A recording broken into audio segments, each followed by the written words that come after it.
Hello everyone and welcome back to the Horror Hut.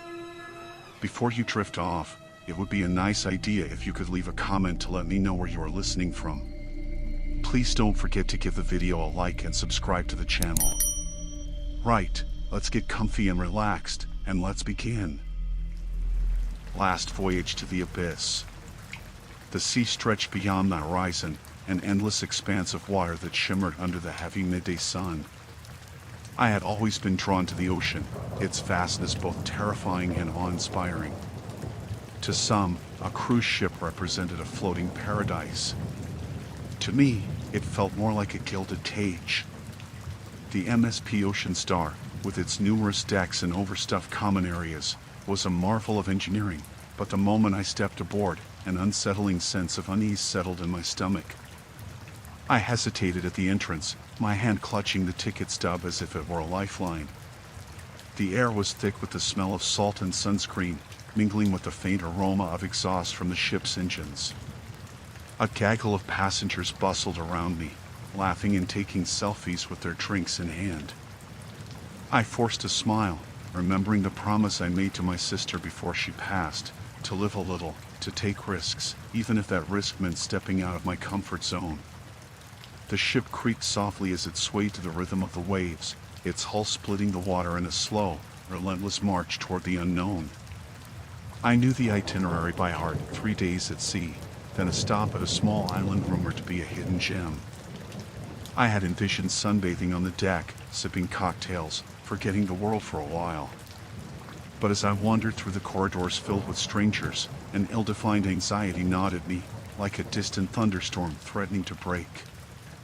I found my cabin on the third deck, a small space with a window overlooking the ocean. I tossed my suitcase onto the bed and pulled back the curtains, needing to see the waves crashing below. My reflection stared back at me, pale and tired, a ghost of the vibrant woman I used to be. As the ship set sail, I forced myself to explore. The dining hall buzzed with conversation, laughter spilling over like the wine in the glasses. I chose a small table in the corner, hoping for the anonymity of a stranger's company. As I ate my meal, the glint of silverware and the clinking of dishes created a strange cacophony that began to drown out the laughter. Midway through my pasta, the lights flickered, and a hush fell over the room. I glanced around, noting the unease on the servers' faces. Just as I thought it might have been a trick of the mind, the light stabilized, bathing the room in a warm glow once more. Dinner resumed, but something had shifted. I felt eyes on me, a prickle on the back of my neck that I couldn't shake. After dinner, I headed to the open deck, the salt air whipping through my hair.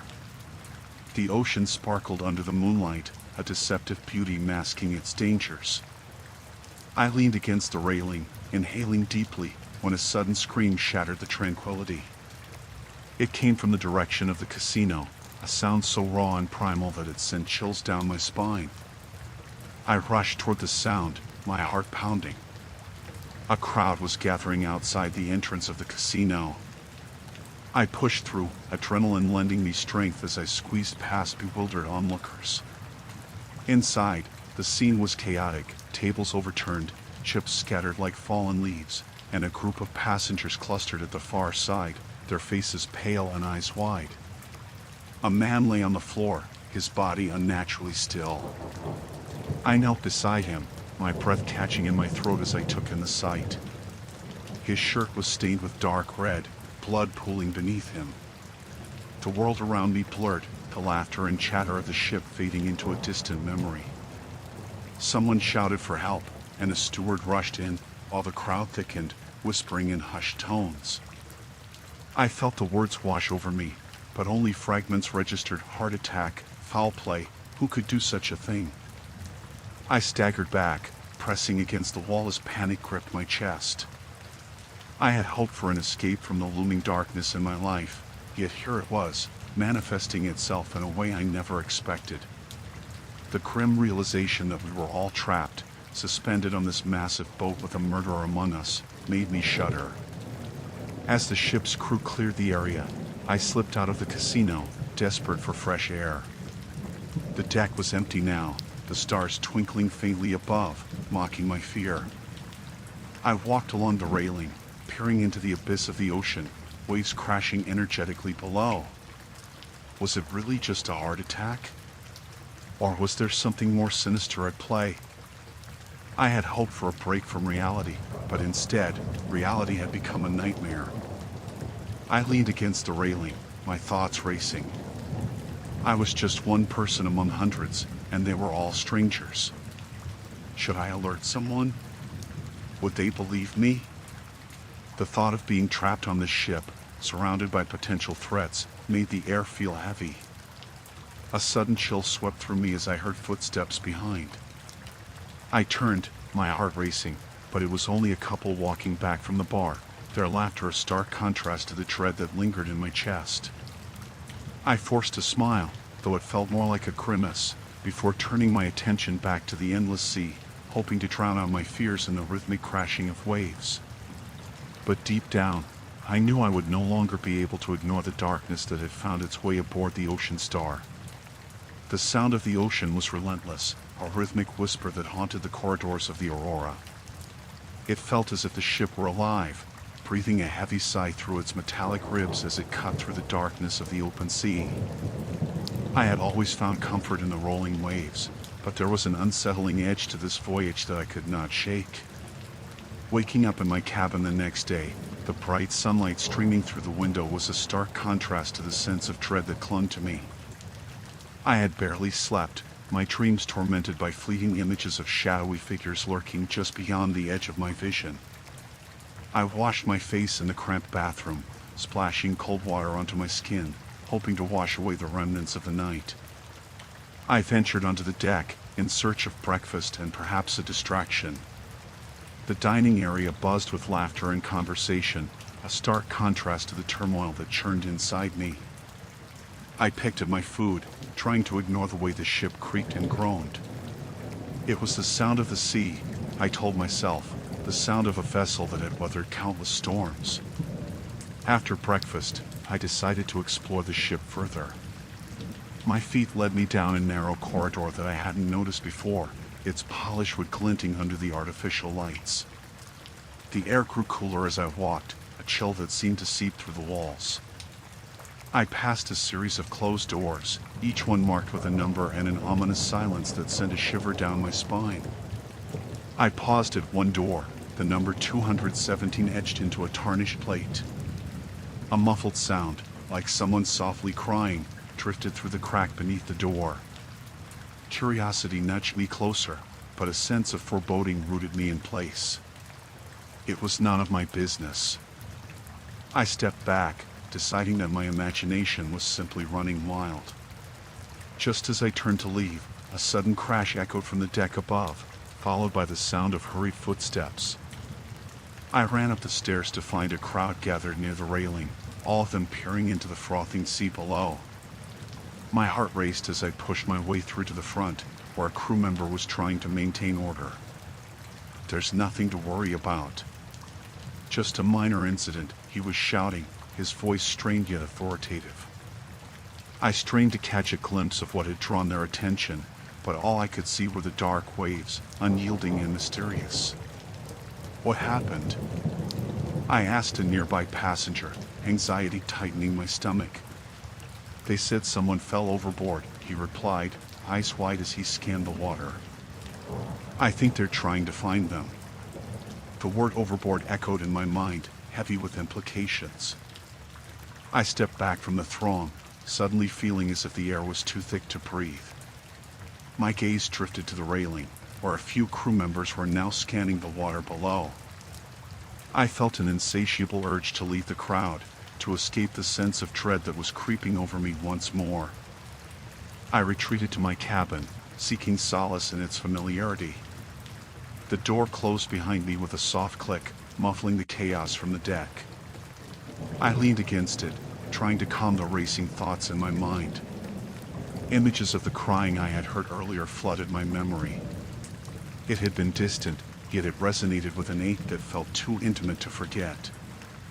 I paced the small room, my footsteps the only sound accompanying my spiraling thoughts. I couldn't shake the feeling that something was terribly wrong aboard the Aurora. Perhaps the incident was nothing more than a fluke, just a tragic accident, but the notion that someone had slipped away into the depths of the sea sent a chill through my bones.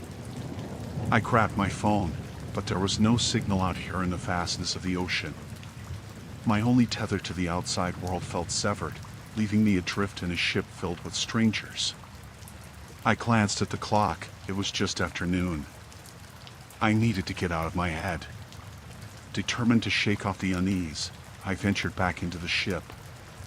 As I walked the familiar corridors, I passed the same closed doors that had felt so ominous before.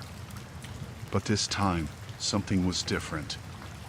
A series of whispers drifted through the air, barely audible yet unmistakable. I stopped, tilting my head to listen more closely, but the voices faded before I could decipher them. I continued on, drawn by the sounds that seemed to beckon me further into the heart of the ship.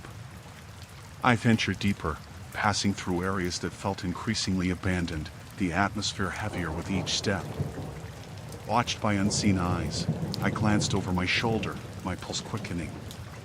Then I saw a door slightly ajar at the end of the hallway, a sliver of darkness that beckoned me closer. The whispers grew louder, swirling around me like a tempest. I approached with trepidation, my breath hitching in my throat as I reached for the handle. Before I could open it, I spotted a shadow flickering within. It danced just beyond my line of sight, making the hairs on the back of my neck stand on end. I hesitated, a gut instinct screaming for me to run. But the pull of curiosity was too strong. I pushed the door open, the hinges creaking in protest. The room was empty, save for a single lamp casting a feeble glow against the far wall. But it was the mirror opposite me that caught my attention. There, reflected back at me, was not just my own wide-eyed face, but a fleeting shadow, dark and elongated, like a spectral warning. My heart raced, and before I could process what I had seen, the shadows flickered and disappeared. I stumbled back, the oppressive atmosphere choking me as I fled the room. I hurried down the corridor, my mind racing, desperate to escape the suffocating sense of dread. As I reached the deck, the sunlight felt blinding, but it was a welcome relief. I joined the other passengers, but the sense of safety was elusive. The whispers still echoed in my mind, taunting me as the reality of the ship crashed around me. I felt trapped, surrounded by a darkness that seemed to seep into every crevice of the Aurora. The ocean roared beneath us, alive with secrets, and I wondered if I would ever uncover the truth or if it would swallow me whole. The ocean's vastness enveloped the cruise ship like an unending shroud, its waves lapping against the hull in a rhythm that seemed almost hypnotic. I wandered the upper deck, my gaze tracing the horizon, where the sun began its slow descent into the indistinct line of the sea. The vibrant orange and pink hues contrasted sharply with the growing shadows that lurked in the corners of the ship, as if the fading light was a warning. After the unsettling encounter with the crew member who had warned me about the ship, unease settled in my stomach like a heavy stone.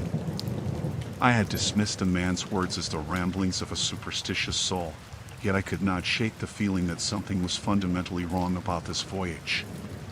The guests around me laughed and danced under the twinkling lights, their laughter mingling with the music that echoed across the deck. I tried to lose myself in their joy, but the mirth felt distant, like a hollow echo of a life I no longer belonged to. Earlier that morning, I had overheard a conversation that sent chills down my spine. Two women had been chatting about a series of disappearances that had plagued other cruise ships. It was easy to dismiss their fears as exaggeration, spun from tales of urban legends and horror stories. Yet, I felt compelled to find out more. As the sun dipped lower, I decided to explore the underbelly of the ship, a place I had avoided since boarding. I descended the staircase that led to the lower decks, the air growing stale and heavy with a faint smell of salt and machinery. The ambience shifted, a tangible tension lapping around me as I wandered through the eerily quiet corridors. Flickering lights cast sporadic shadows that danced along the walls, twisting the ship's familiar structure into something unsettling. I navigated past closed doors, each one a reminder of secrets I did not want to uncover. As I turned a corner, I stumbled upon a crew member standing by a service door, his back toward me. He was tall and built, his uniform crisp yet ill-fitting. I paused, contemplating whether to speak with him or retreat. The man suddenly turned, his expression unreadable, and I felt a jolt of recognition. It was the same man who had warned me about the ship. "Are you lost?" he asked, his voice low and gravelly. I took a step back, caught off guard. "No, I was curious about the lower decks." He scrutinized me for a moment, eyes narrowing as though he were weighing my sincerity. "Curiosity can be dangerous here. You should stay where it's safe. Don't wander too far." His warning felt more like a threat. I nodded hesitantly before turning to leave, my heart quickening. As I walked away, I glanced back to see him still watching, an unsettling aura surrounding him. I quickened my pace, the sound of my footsteps echoing against the cold metal walls. In my cabin, I tried to shake off the oppressive feeling that clung to me. The ship continued its steady hum, a mechanical heartbeat that resonated through the walls. I lay on my bed, staring at the ceiling, listening to the creaks and groans of the vessel navigating the dark waters. Sleep eluded me, my mind racing with thoughts of the crew members' warning and the stories I had overheard. The night deepened, and shadows pulled in the corners of my cabin. I finally drifted off, only to be jolted awake by a violent shudder that reverberated throughout the ship. I sat up, heart pounding, and strained to listen. It wasn't just the usual sound of the ocean. A low growl echoed beneath me, almost like a beast awakening from slumber. I swung my legs over the side of the bed, the cold air brushing against my skin. I knew I shouldn't investigate, but a force of compulsion pulled me toward the door, and I found myself stepping into the corridor once again. The atmosphere had shifted, a thick silence hung in the air, suffocating and heavy. With each step, I felt the temperature drop, a chill creeping up my spine. I moved stealthily, careful not to make a sound, but the further I walked, the more the air felt charged with dread. A deep growl echoed once more, sending shivers cascading down my arms. I pressed my back against the wall, the cold metal biting into my skin, as I scanned the dimly lit corridor. Then, I saw it, a shadow darting at the end of the hallway, too quick to be human. I squinted, straining to see, yet it vanished into an alcove. Against my better judgment, I followed, heart pounding erratically. I reached the alcove, and my breath caught in my throat. There, in the dim light, lay an open door that I could have sworn had been locked before. I crept closer, the growl intensifying, a guttural sound that reverberated through my bones. A flicker of movement caught my eye, and I peered into the darkness beyond the threshold. What I saw made my stomach twist in a way I had never experienced before. There were no lights inside, just darkness, swirling with an unnatural energy. The growling morphed into what sounded like whispers, an unintelligible language that scraped against my ears. Before I could process my fear, I heard a familiar voice, calling my name, low and taunting, threading through the shadows like a snake. I froze, dread pooling in my stomach, the realization hitting me like a tidal wave. The voice belonged to someone I recognized, someone who had vanished from my life long ago. I stumbled backward, the reality of what I faced crashing over me. The ship was no ordinary vessel. It was a predator, and I was its prey. It hunted for fear, for souls lost in the depths of despair. As I turned to run, the growling crescendoed, a promise of what lay behind me, and I knew then that there was no escaping the darkness that had enveloped the ship. I fled, footsteps echoing as I raced through the labyrinth of hallways, each twist and turn leading me deeper into the heart of the horror. The morning light filtered through the cabin's porthole, casting a watery glow on the walls. I had thought sleep would bring clarity, but instead, I awoke to the oppressive weight of the night's events. Memories of the stateroom shadows danced on the edges of my mind, taunting me. I rubbed the residue of fatigue from my eyes and tried to shake off the feeling that something was terribly wrong, but dread lingered like a fog. I was alone in my cabin. The rest of the ship had become a ghostly echo of its former self, the laughter and chatter of passengers replaced by an uneasy silence. A chill prickled at my spine. I had tried to convince myself it was just a ship in the middle of the ocean, but with each passing hour, that notion unraveled. Pulling myself out of bed, I slipped on a sweater to ward off the artificial cold of the air conditioning. I made my way to the door, hesitating only for a moment as I noticed my reflection in the small mirror mounted on the wall. The pale face staring back at me seemed foreign, eyes wide and shadowed. I took a deep breath, focused on the door's handle, and stepped out. The hallway felt disquietingly empty. I glanced left, then right, searching for any sign of life. Light flickered from down the corridor, a hint of warmth amidst the sterile whiteness of the ship's design. I walked towards it, drawn by an instinct that perhaps I was not as alone as I had feared. As I approached, I noticed it was coming from one of the larger common areas, the lounge. I pushed the door open and stepped inside. The room, usually bustling with passengers, was eerily frozen in time. Chairs were pushed back from tables, drinks abandoned mid-sip, and the massive windows that usually showcased the endless sea were now clouded as if smeared with grime. The faint scent of salt and something else, something sickly sweet, lingered in the air. "Hello?" My voice sounded small, swallowed by the void. No response, just the distant thrum of the ship's engines, a monotonous pulse that echoed the unease in my chest. I walked further into the room, my footsteps muffled against the plush carpet. The bar was stocked, but the bottles were fogged over, and no drinks had been served in what felt like hours. I leaned against the counter, feeling the cool surface beneath my palm. It offered little comfort. A sudden noise broke the silence, a thump from somewhere across the room. My heart raced, and I swung around, my eyes darting to the shadows. "Is anyone there?" I called again, my voice trembling around the edges. With a shudder, I turned toward the source of the sound. It came from behind the large curtains that draped across the windows.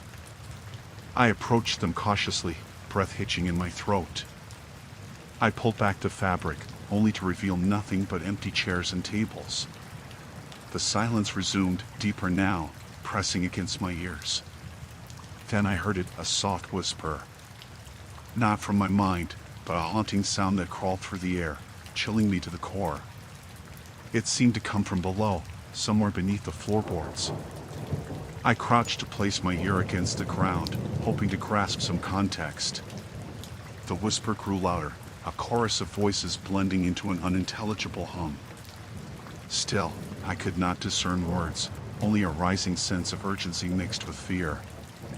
A deep instinct told me to run, to get as far away from this cursed place as possible.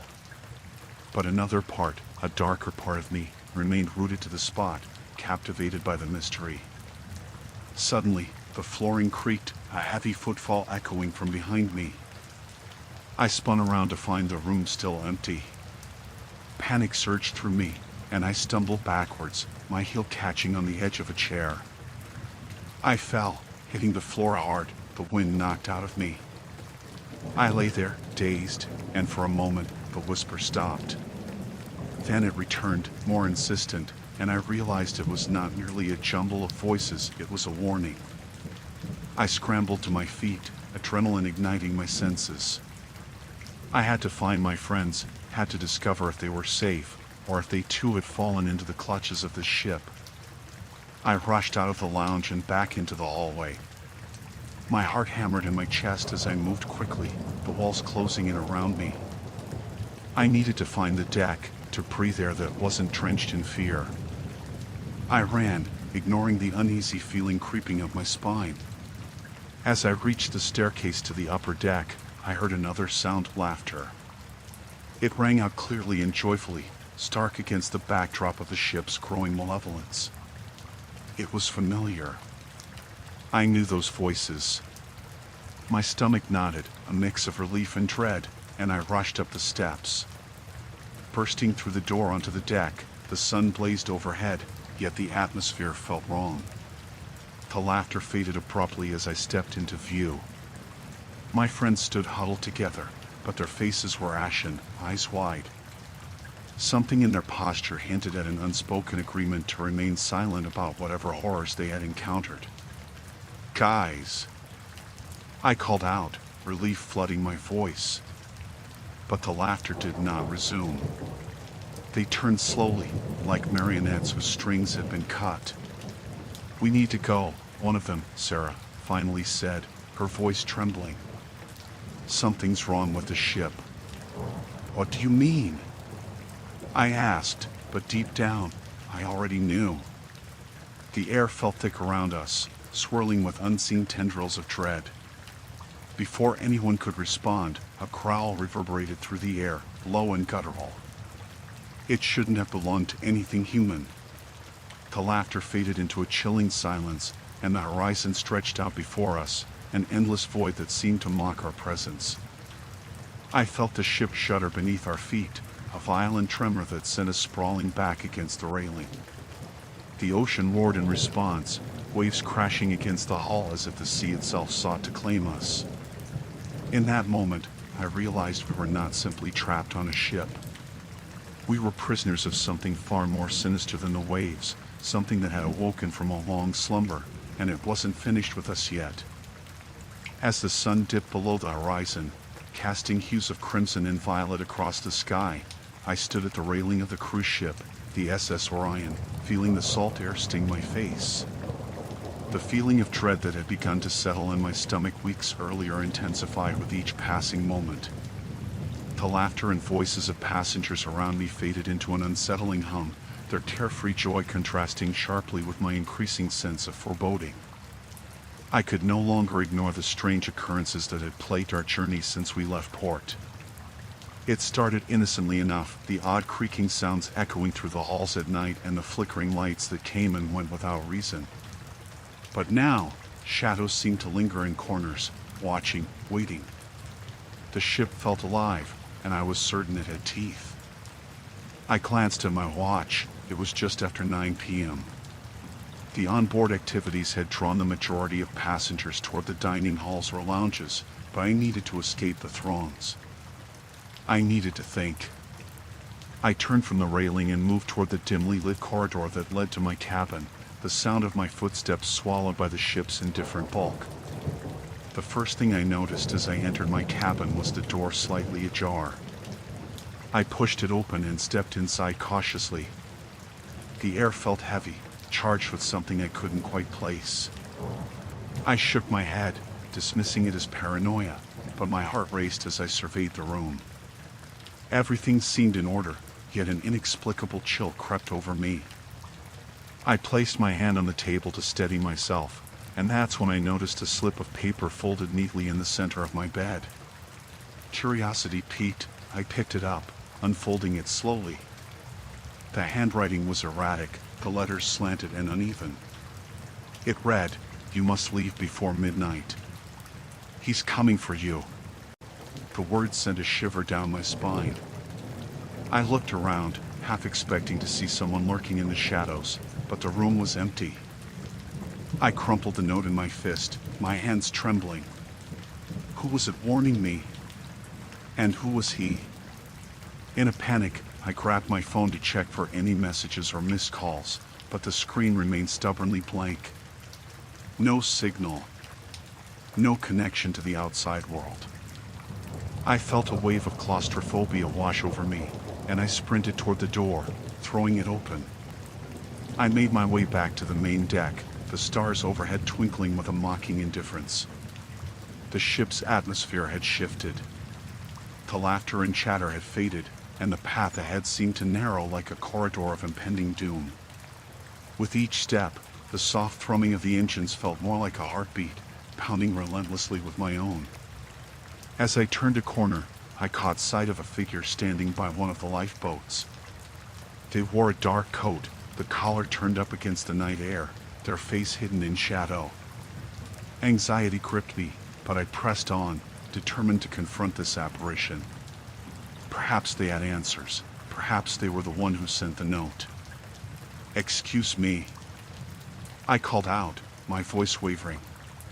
The figure turned slowly, and I was struck by the unsettling familiarity of their features. It was the ship's captain, a stern man with a sun-weathered face and a gaze that pierced through the darkness. "Why are you here?" he asked, his voice deep and gravelly, laced with something I couldn't quite identify. There was an authority in his tone that made me hesitate. I found a note in my cabin. It said that I needed to leave before midnight." "What does it mean?" My heartbeat pounded in my ears, drowning out the sounds of the ocean. The captain's expression hardened.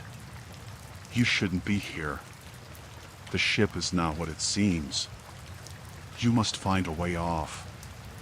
He nodded toward the lifeboat, his eyes darting nervously around as if expecting someone to appear. "What do you mean? What's happening?" I pressed, fear creeping in like a jagged thorn. "It's not safe. There are things aboard this vessel that even I cannot control. You must trust me. Go!" Before I could respond, he turned abruptly, his silhouette swallowed by the darkness, leaving me alone once more. I felt a mix of confusion and fear. Was he warning me or leading me into a trap? Panic surged through me, and I made my way to the lifeboat. The lifeboat itself loomed large, a promise of escape.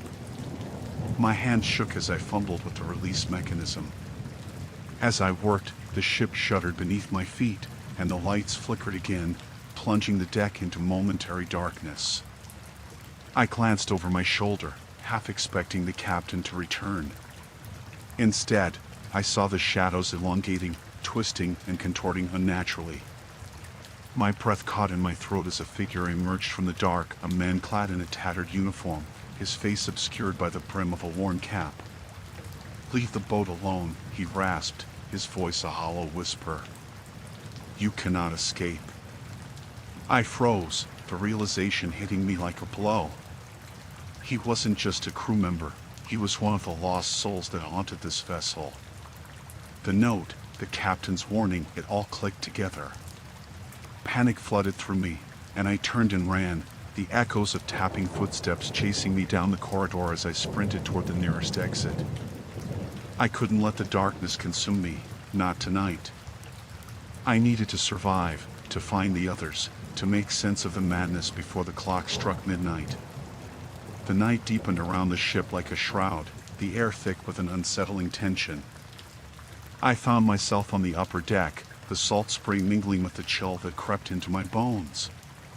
The ocean stretched infinitely beyond, a dark mirror reflecting a sky littered with stars, but instead of serenity, I felt an oppressive weight pressing down on me. It had been 2 days since we'd lost contact with the mainland, and whispers of unease twisted through the passengers like freight threads unraveling a fabric. I had retreated to the deck after dinner, seeking solace from the jittery conversations and nervous laughter that had turned hollow among my fellow travelers.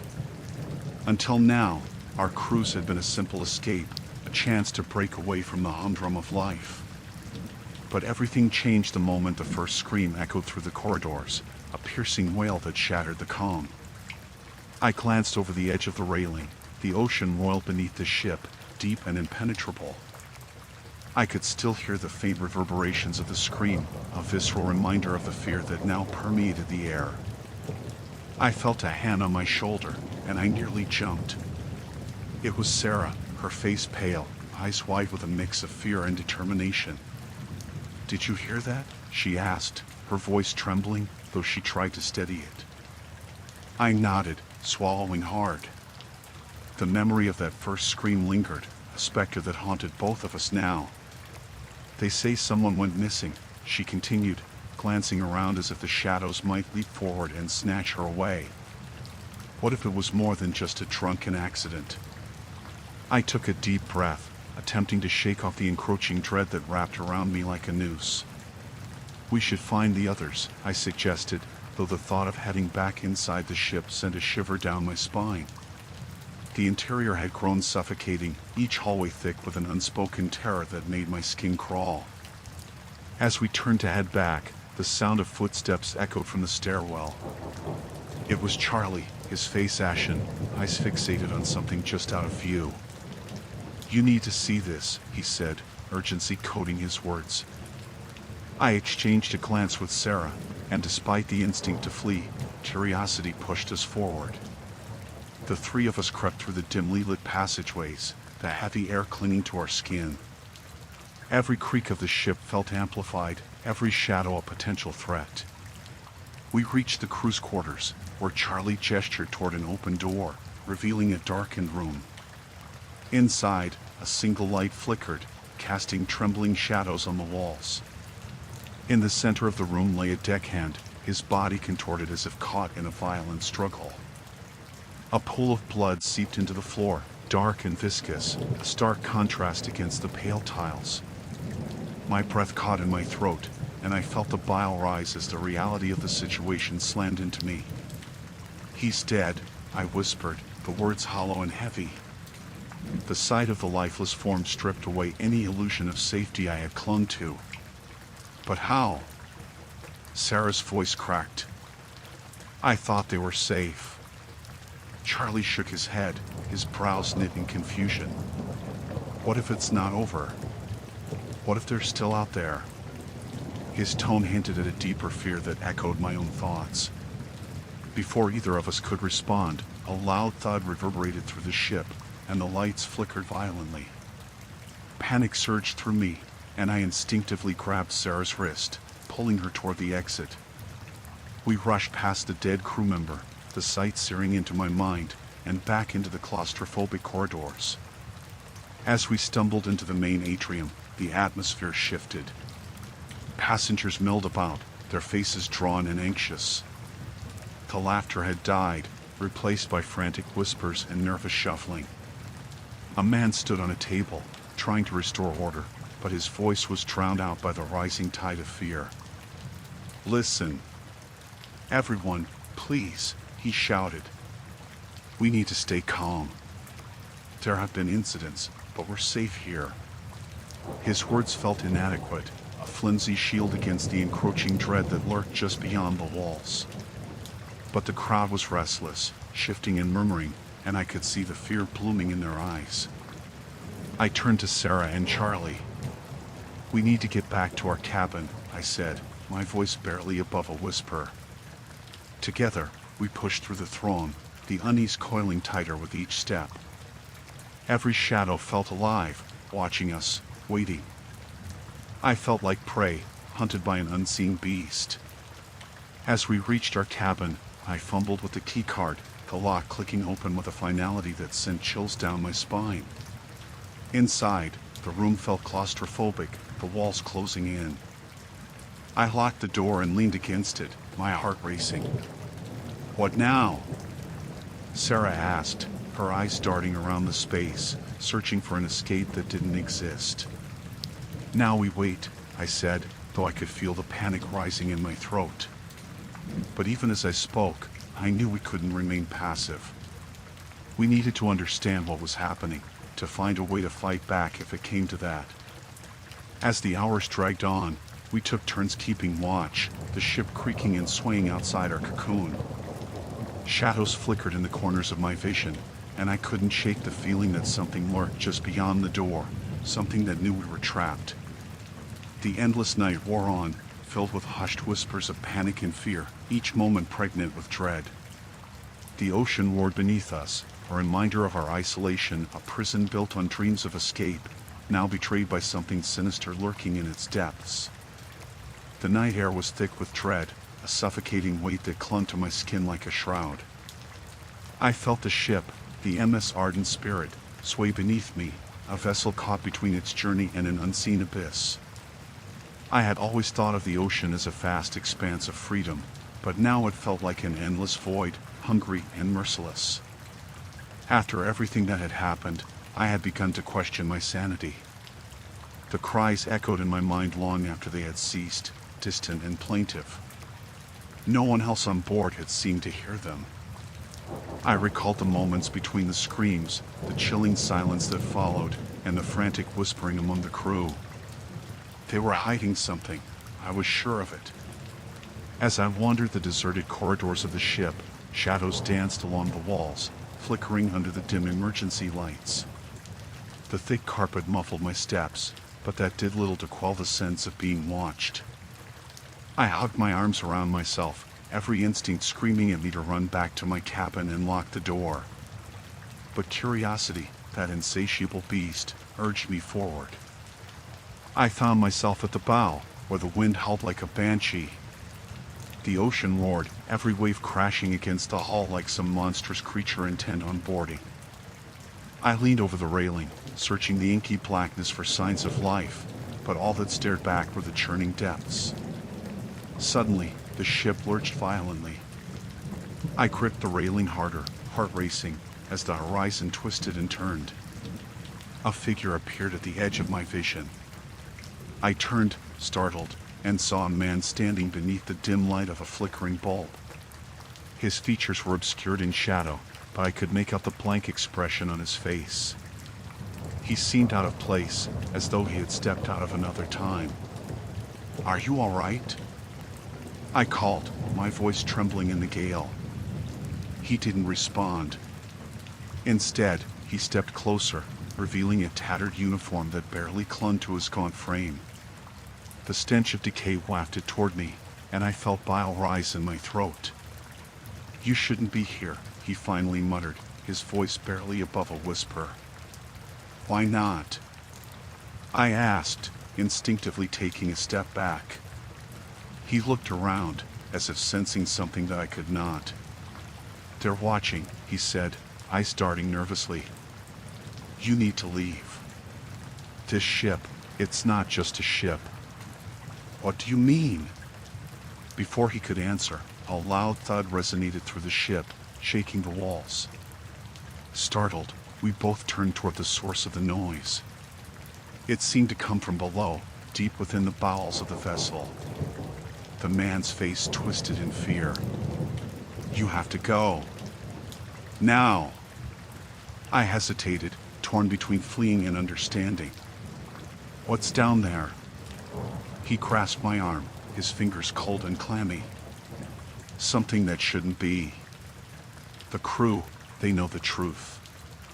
Before I could respond, he released me and turned to run, disappearing into the shadows. I was left standing there, heart hammering in my chest as panic surged within me. I had to know what was happening. I had to find out what lay below. I hesitated only for a moment, then dashed down the dimly lit corridor leading toward the crew quarters. Each door I passed felt like a portal to another world, secrets hidden behind metal panels. The air grew cooler, and with each passing step, the atmosphere thickened with an unshakable dread. I arrived at the staircase that led down. The metal rail was icy under my grip, and I descended into the darkness below, the sound of my footsteps echoing ominously in the stillness. Each landing I reached felt like stepping deeper into the bowels of the ship, just as the man had warned. At the bottom, I found myself in a corridor lined with heavy doors. One was slightly ajar, its hinges groaning in protest. I pushed it open, revealing a small room filled with old equipment and what appeared to be a control panel flickering with lights. Papers were strewn about, and the air was thick with the acrid scent of smoke. I scanned the room, fear prickling at the back of my neck. On the floor lay a body, slumped and lifeless, eyes wide and unseeing. My stomach churned. I stumbled backward, almost tripping over the remnants of a once proud ship's operations room. Then I heard it. A low, mournful wail reverberated through the walls, seeping into my bones. I froze, paralyzed with terror. The sound coiled around me, a living thing desperate to be heard. I couldn't rationalize it, could only feel it, a raw sorrow that begged for recognition. I turned to leave, heart pounding like a drum. But as I did, the lights flickered once more, and a shadow loomed at the doorway. It was the man from the bow, but now there was something different about him. His eyes were hollow, devoid of life, and a gaping wound stretched across his neck. "You shouldn't have come down here," he rasped, voice echoing with an unnatural tone. Before I could process what was happening, he lunged at me. I barely ducked in time, bolting past him into the corridor. My heart raced as I sprinted back toward the staircase, every instinct screaming for me to escape. The ship felt alive around me, the walls closing in, the howling wind outside morphing into a cacophony of anguished cries. Just as I reached the stairs, the lights flickered one last time, casting an eerie glow over the space. I turned, hoping to see the man, but he was gone. In his place stood a shadow, dark and formless, rising up from the depths. It stretched toward me, and I felt its cold breath on my skin. I sprinted up the stairs, the wooden steps creaking under the weight of my fear. I could hear whispers now, low and sinister, echoing around me. I had to get out, had to escape whatever lurked behind me. Bursting onto the main deck, I gasped for air, the cool night enveloping me like a bomb. But even in the open air, I could not shake the feeling of dread. The ship was alive, and it was hungry. The ocean churned beneath me, a reminder of the terror that lay just below the surface, waiting for the next unwitting soul to wander too far. I looked out over the rolling waves, unsure of what awaited me in this vast, unforgiving abyss. I was no longer just a passenger on a cruise. I was prey, caught in a nightmare that refused to end. The air inside the cruise ship felt thicker than the salty sea breeze outside, as if the walls themselves were closing in around me. I could hear the muffled sounds of laughter and clinking glasses from the upper decks, but down here, in the bowels of the ship, it was an entirely different world. The fluorescent lights flickered, casting long shadows that danced across the metal walls, heightening the unease that had gripped me since the first inexplicable incident. I hadn't spoken much about what I had seen. The girl standing by the railing, her eyes unnaturally wide, lips barely moving as she whispered to the waves below, yet I had felt the chill radiating from her, a coldness that made the hair on my arms stand on end. After that moment, I had made my way back to my cabin, desperately trying to convince myself it had been a trick of the light, or perhaps a figment of an overactive imagination. But when I awoke in the middle of the night, the sound of water slapping against the hull transformed into whispers, soft and beckoning. That night, sleep eluded me. Instead, I had wandered the ship, my feet taking me where my mind feared to tread. The hallways stretched on endlessly, and the damp smell of mildew hung in the air. I was convinced I could hear someone else moving about, a soft shuffle that echoed in the distance. I pressed my ear against a door, heart pounding, but all that greeted me was silence and the low hum of machinery. By the time dawn broke over the horizon, I had lost track of how long I had been awake.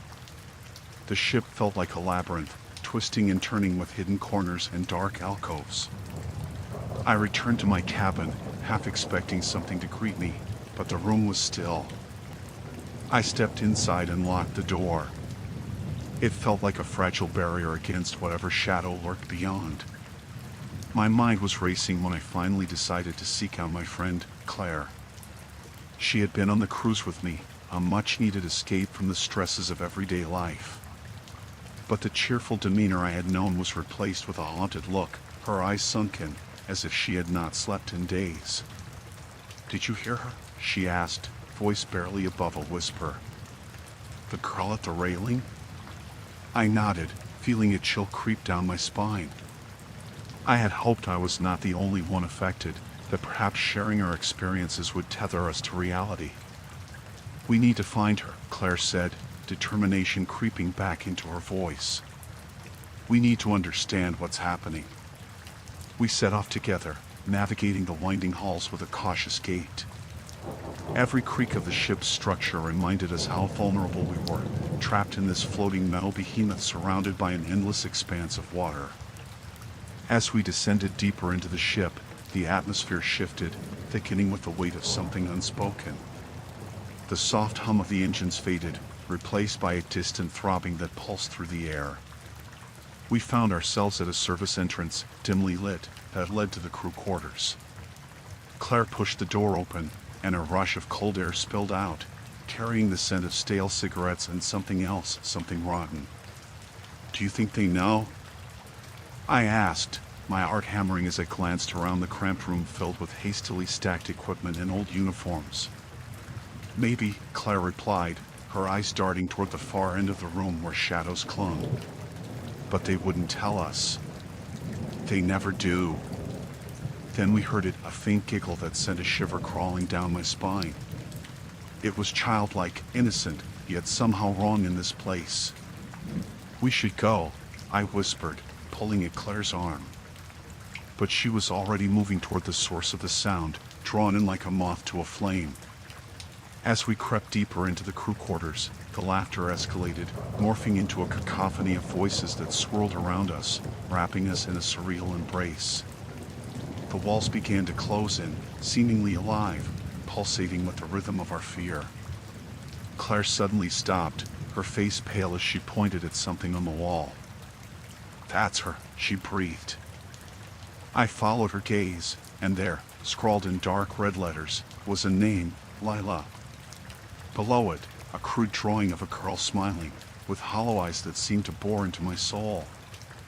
The laughter returned, louder now, echoing off the walls as if they were alive and mocking us. "No, we need to leave," I urged, but Claire had already taken a step closer. The atmosphere charged with static, a sense of impending doom rolling like thunder in the distance. I could feel a pulse beneath my feet, a rhythm that seemed to sync with our racing hearts. "Lila," Claire called out, her voice filled with both fear and desperation. The laughter stopped abruptly, replaced by silence so profound it felt suffocating. I grabbed her wrist, tucking her back towards the exit, but then the air changed. It was heavy with sorrow, the weight of untold stories pressing down on us. The shadows seemed to shift, gathering at the far end of the room, and suddenly a figure emerged. Lila. Hair wild and eyes clouded like the depths of the ocean. She stared at us, expression unreadable, and for a moment, a sensation of profound sadness washed over me, as if I stood on the edge of a great abyss. "Help me," she mouthed soundlessly, a plea beyond time and space. Before I could respond, the ship lurched violently, tossing us against the wall. I heard Claire scream, felt her hand slip from mine as I was thrown into darkness. I scrambled to my feet, disoriented, the echo of Lila's voice lingering in the air long after she vanished. I didn't know what had happened to Claire, but I couldn't linger. The walls were coming alive, breathing, and I felt the weight of every soul the ship had ever carried pressing down on me. As I ran towards the exit, the laughter returned, a frenzied chorus echoing behind me, urging me to turn back. But I couldn't. I wouldn't. I burst through the door and into the corridor, gasping for air, darkness swirling at the edges of my vision. The ship was alive, and it demanded its price. The dim light of the corridor flickered, casting elongated shadows that danced across the walls as I made my way toward the aft of the ship. The echoes of muffled laughter and clinking glasses faded into the background, replaced by an unsettling stillness that seemed to wrap around me like a shroud. I had thought the party at the upper deck would provide some distraction, but the atmosphere had turned thick and oppressive, each shred of joy suffocated by an unseen weight. I remembered the warnings from the crew, whispered in tense tones about strange occurrences that had been plaguing the ship since we set sail. Passengers had gone missing, and some returned with stories that twisted my stomach into knots. My own experience with the lurking dread was fresh. I could still feel the ghostly touch of the unknown lingering on my skin. As I reached the hallway leading to the observation deck, a sudden chill enveloped me. I paused, glancing over my shoulder. The corridor behind me remained empty, but the silence felt alive, as though something was watching. I turned back, trembling as I gripped the railing, peering into the crisp night outside. The ocean stretched out endlessly, a vast, dark entity that threatened to swallow the ship whole. A soft sound caught my attention. I steadied my breath, straining to listen. It was a low, almost melodic humming, drifting down the hallway like an ethereal whisper. I felt an involuntary tug toward it, a desperate curiosity mingling with fear. I took a few hesitant steps, the humming growing louder, more insistent, as if beckoning me forward. I followed the sound, each footfall sounding like a drumbeat in the silence. It led me to a door slightly ajar at the end of the corridor. The door bore no number, which only heightened my unease. I hesitated, the instinct to turn back battling with the need to discover the truth behind the eerie lullaby. Pushing the door open, I stepped into a small room dimly lit by a single overhead bulb. The walls were lined with shelves, filled with dusty trinkets and forgotten objects that felt out of place on a cruise ship. A heavy, musty scent hung in the air. In the center of the room stood a young woman, her back turned to me, swaying gently as she sang. I felt my heart quicken, the hairs on the back of my neck rising. "Excuse me," I called hesitantly, unsure if I should interrupt. She turned, her face pale and drawn. Her eyes were wide and glassy, as if she had just awoken from a deep sleep. "You shouldn't be here," she murmured, her voice barely above a whisper.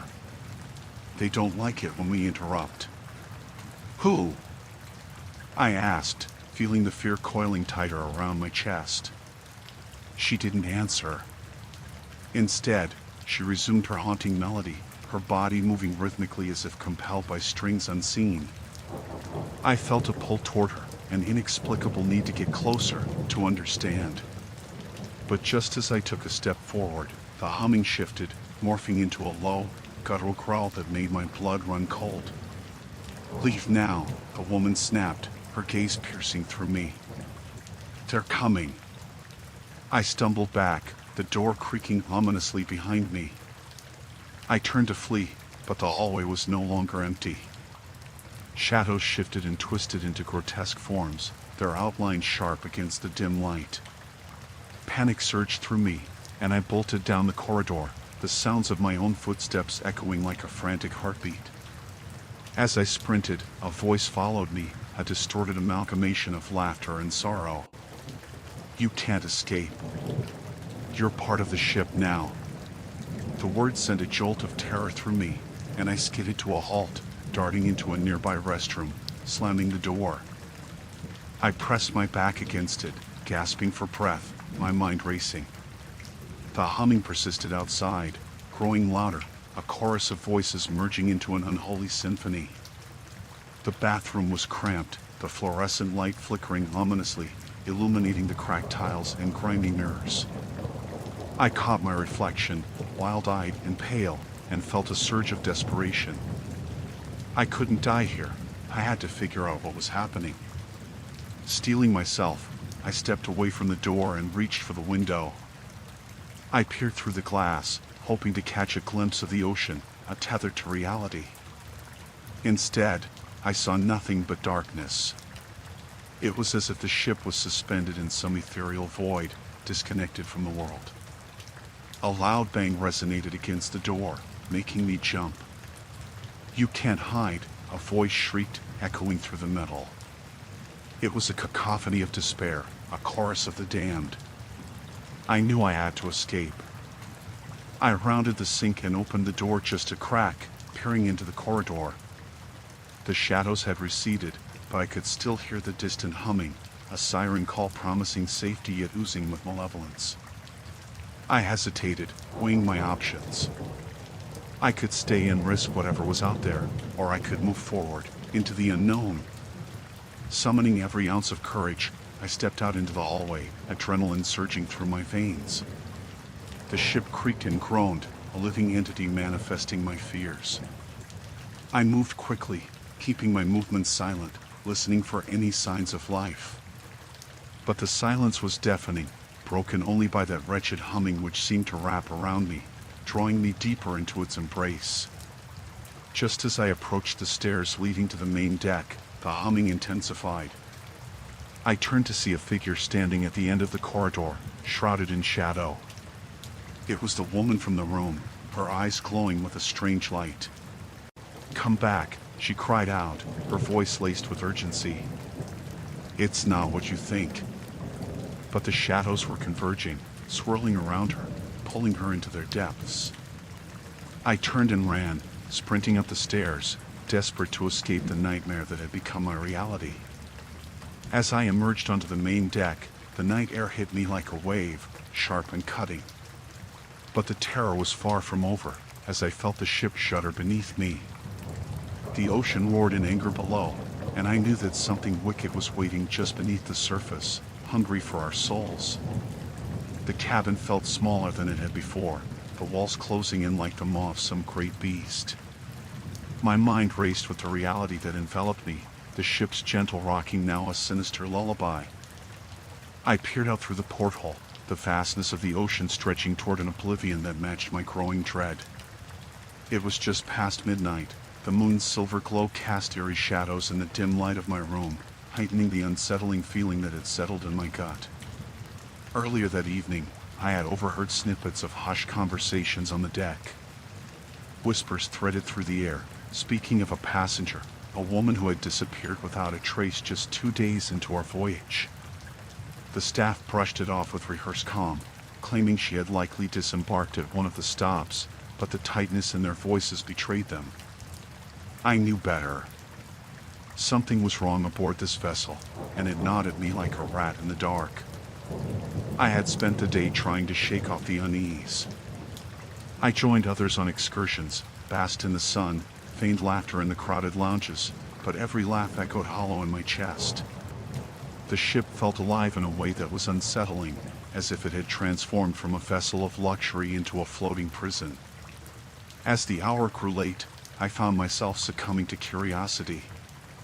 The corridor outside my cabin, typically adorned with gaudy paintings and flickering lights, felt like a labyrinth.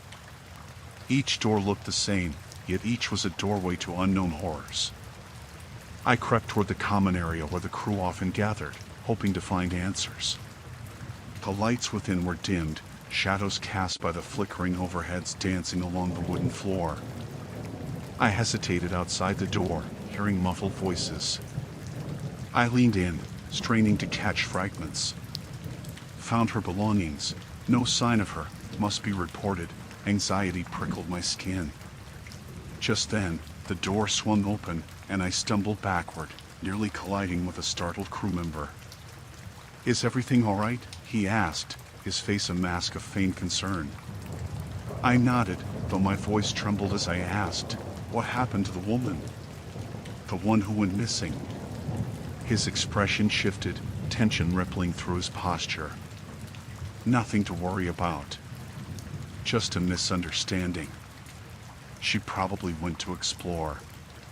He stepped back, his eyes darting away, avoiding mine as if I were an unwelcome truth he could not face. "Doesn't anyone find that strange?" I pressed, emboldened by a mix of fear and anger. "Strange things happen at sea," he muttered, his tone dismissive. "Just forget it, all right?" But I couldn't forget. Each passing moment felt heavier than the last, the weight of my instincts urging me to uncover the truth. I turned back toward my cabin, navigating the dimly lit corridors. Suddenly, a scream shattered the silence, piercing through the night like a knife. It came from below. Adrenaline surged through my veins as I sprinted toward the source, heart pounding in my ears. The noise echoed in my mind, raw, desperate. I reached the stairs leading down to the lower decks and hesitated. This part of the ship was rarely traversed by passengers. My instinct screamed at me to turn back, but the sound echoed once more, drawing me down. The air grew cooler as I descended, the lights flickering sporadically. I could barely make out the faded numbers on the doors lining the hallway. My breath came in short gasps as I ventured deeper into the bowels of the ship. Each step echoed like a warning. Another scream erupted, more frantic this time. It was then that I noticed a shadow flicker at the end of the corridor. I hurried forward, the floor creaking beneath my feet. As I approached, I was met with a door slightly ajar. The dim light seeped through the crack, illuminating the room beyond. I pushed the door open, the creak sending a shiver down my spine. The room was empty, save for a few scattered belongings that bore the woman's name.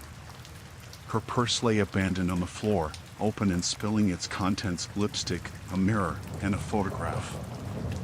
I picked it up, recognizing her face from the brochures scattered around the ship. She was smiling, blissfully unaware of the fate that awaited her. That realization sent a chill down my spine. I turned to leave but froze as the door slammed shut behind me. Panic surged, and I yanked at the handle, but it wouldn't budge. I was trapped. "Hello?" I called out, my voice trembling. Silence answered back, mocking my fear.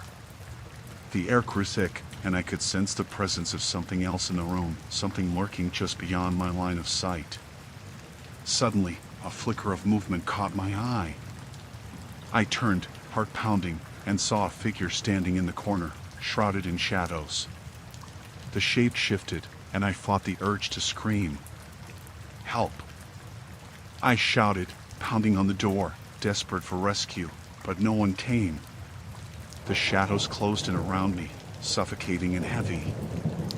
I could feel eyes watching, an unseen audience quietly relishing my terror. The figure stepped into the light, revealing a face twisted in grief and rage. It was her, the woman from the photograph. Her eyes, once bright with life, now glowed with an otherworldly light, filled with sorrow and anger. I stumbled back as she raised a finger, pointing at me, a silent accusation that chilled my blood. The lights flickered violently, and I could hear the ship groaning in protest. In that moment, I realized the truth. I was not just a passenger aboard this vessel. I was part of something much darker. The ship was hungry, and it would not rest until it had claimed its due. The air inside the ship felt heavier that night, as if the ocean itself pressed against the hull, desperate to reclaim whatever life was aboard. I had wanted to escape the shadows of my cabin, but stepping into the public areas felt like wandering into a funeral parlor. The dim lights flickered overhead, casting long shadows that darted nervously along the walls. I shivered as I recalled the events of the past few days, the whispers, the disappearing passengers, and the feeling of being watched, even in the solitude of my own mind. The grand ballroom lay ahead, a cavernous space filled with the echoes of laughter from earlier that day, now replaced by an uneasy silence. My heart drummed in my chest as I pushed the heavy doors open. The polished wooden floors gleamed under the sporadic light, and I could almost hear the ghosts of previous dances swirling around me. A chill ran through me, but I pressed on, drawn by an inexplicable urge to uncover the truth. As I crossed the threshold, something glinted in the corner of my eye. I turned, but it was just a reflection from one of the ornate chandeliers swaying gently above. I inhaled deeply, the scent of salt water mingling with the metallic tang of fear. Familiar voices echoed in my memory, those of my fellow passengers who had vanished, Mark with his easy smile, Clara who always offered a kind word, and the old sailor who had warned me to stay away from the lower decks. Their absence weighed heavily like an anchor, dragging me into the depths of despair. Suddenly, the ballroom doors creaked open behind me. I whipped around, expecting to see someone, but no one stood there. The hallway was empty, the shadows stretching long and thin. I felt a knot coil within my stomach as dread seeped into my bones, forcing my feet to retreat. Just as I turned, the lights flickered violently, plunging the room into darkness for a heartbeat that felt like an eternity. In that moment of blackness, a voice whispered my name, a soft, ghostly echo that chilled my blood. Lila. It was distant, yet insistent, beckoning me. I staggered back, heart racing, and pressed my back against the wall, the coolness of the wood grounding me. I strained to make out the shape within the shadows that danced just beyond the flickering light, but nothing materialized before me. I took a cautious step forward, compelled by some unseen force. The whispers intensified, swirling around my head like a tempest. They spoke of loss, of pain and betrayal, and I felt myself drawn into their depths, captivated by the sorrow they promised to reveal. I blinked against the darkness, and when the lights returned, I found myself alone in the ballroom once more, the atmosphere thick with an unshakable tension. Just then, a loud bang echoed from the lower decks, a sound so forceful it sent vibrations through the air. The very walls seemed to shudder, and I recognized that I could no longer ignore the mounting dread that loomed over us all. I knew where I had to go. My heart hammered in my chest as I turned and fled the ballroom, racing through the corridors towards the source of the noise. Each step felt heavier, as if the ship were conspiring against me, the metal walls groaning in disapproval with every hurried footfall. I rounded corners, my breath quickening, the salty air now thick with the stench of something foul, as if the ocean had vomited its secrets onto the ship. Reaching the staircase leading to the lower decks, I hesitated. The stairs descended into darkness, the light bulbs flickering ominously above me. I remembered the old sailor's warning, the way his eyes had shimmered with fear when he spoke of that place. But I couldn't turn back now. I had to know what awaited me in that abyss. As I descended, the air grew colder, and the walls closed in around me. The steady rhythm of the ship's engines faded, replaced by an eerie silence that pressed against my ears. My instinct screamed at me to retreat, but something deeper urged me to continue. At the bottom, I found a long, narrow hallway with damp walls that oozed with an unsettling moisture. A strange whispering echoed along the corridor, tugging at the edges of my sanity. I moved cautiously, each step measured as I approached a door at the far end, slightly ajar. My breathing quickened, a desperate race against the pounding in my chest. I pushed the door open, revealing what appeared to be the ship's maintenance room. Tools lay strewn across a dusty workbench, and the air felt thick with neglect, as if it hadn't been touched in years.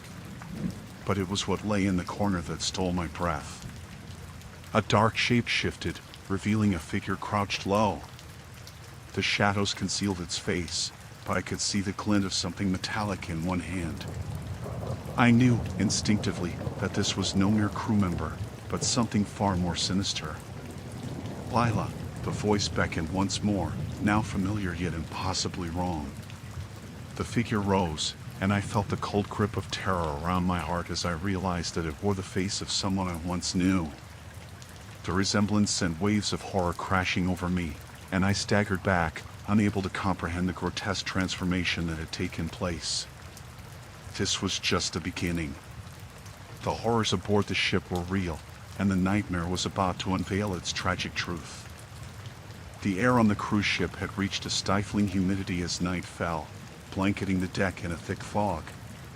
It felt as if the ship had been swallowed by an unseen entity, the sounds of laughter and clinking glasses fading behind the eerie silence that now enveloped me.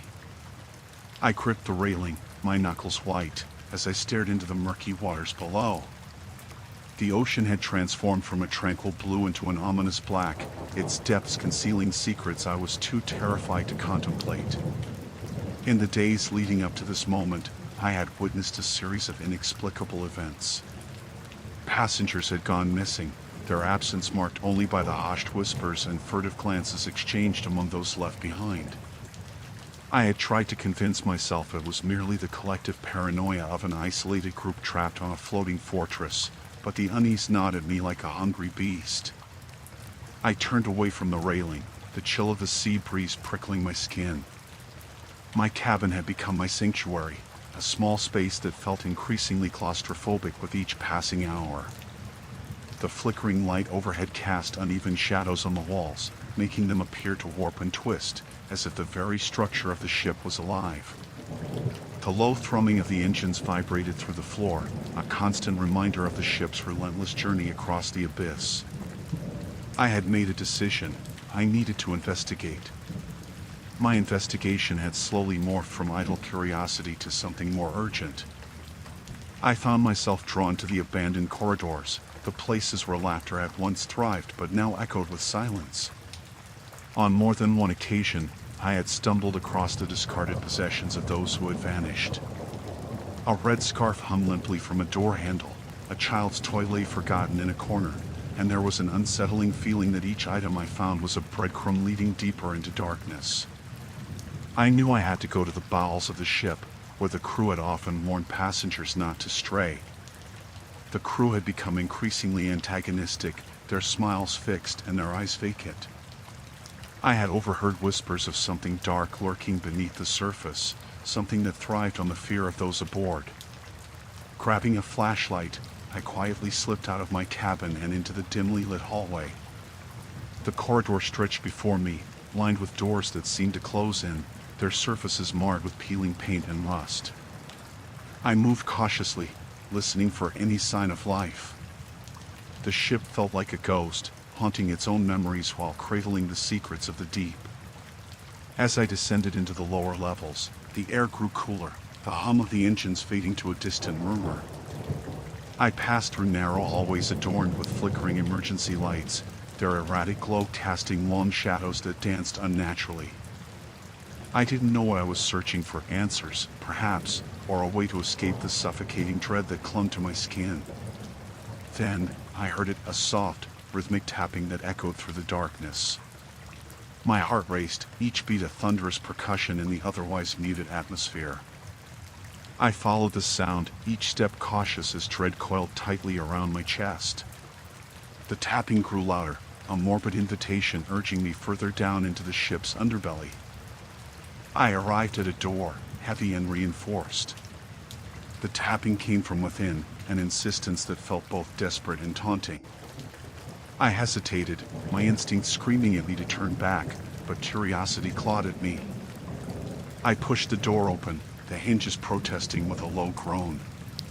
Inside was a small room, dimly lit by a single bulb that hung from the ceiling, casting a sickly glow over the scene.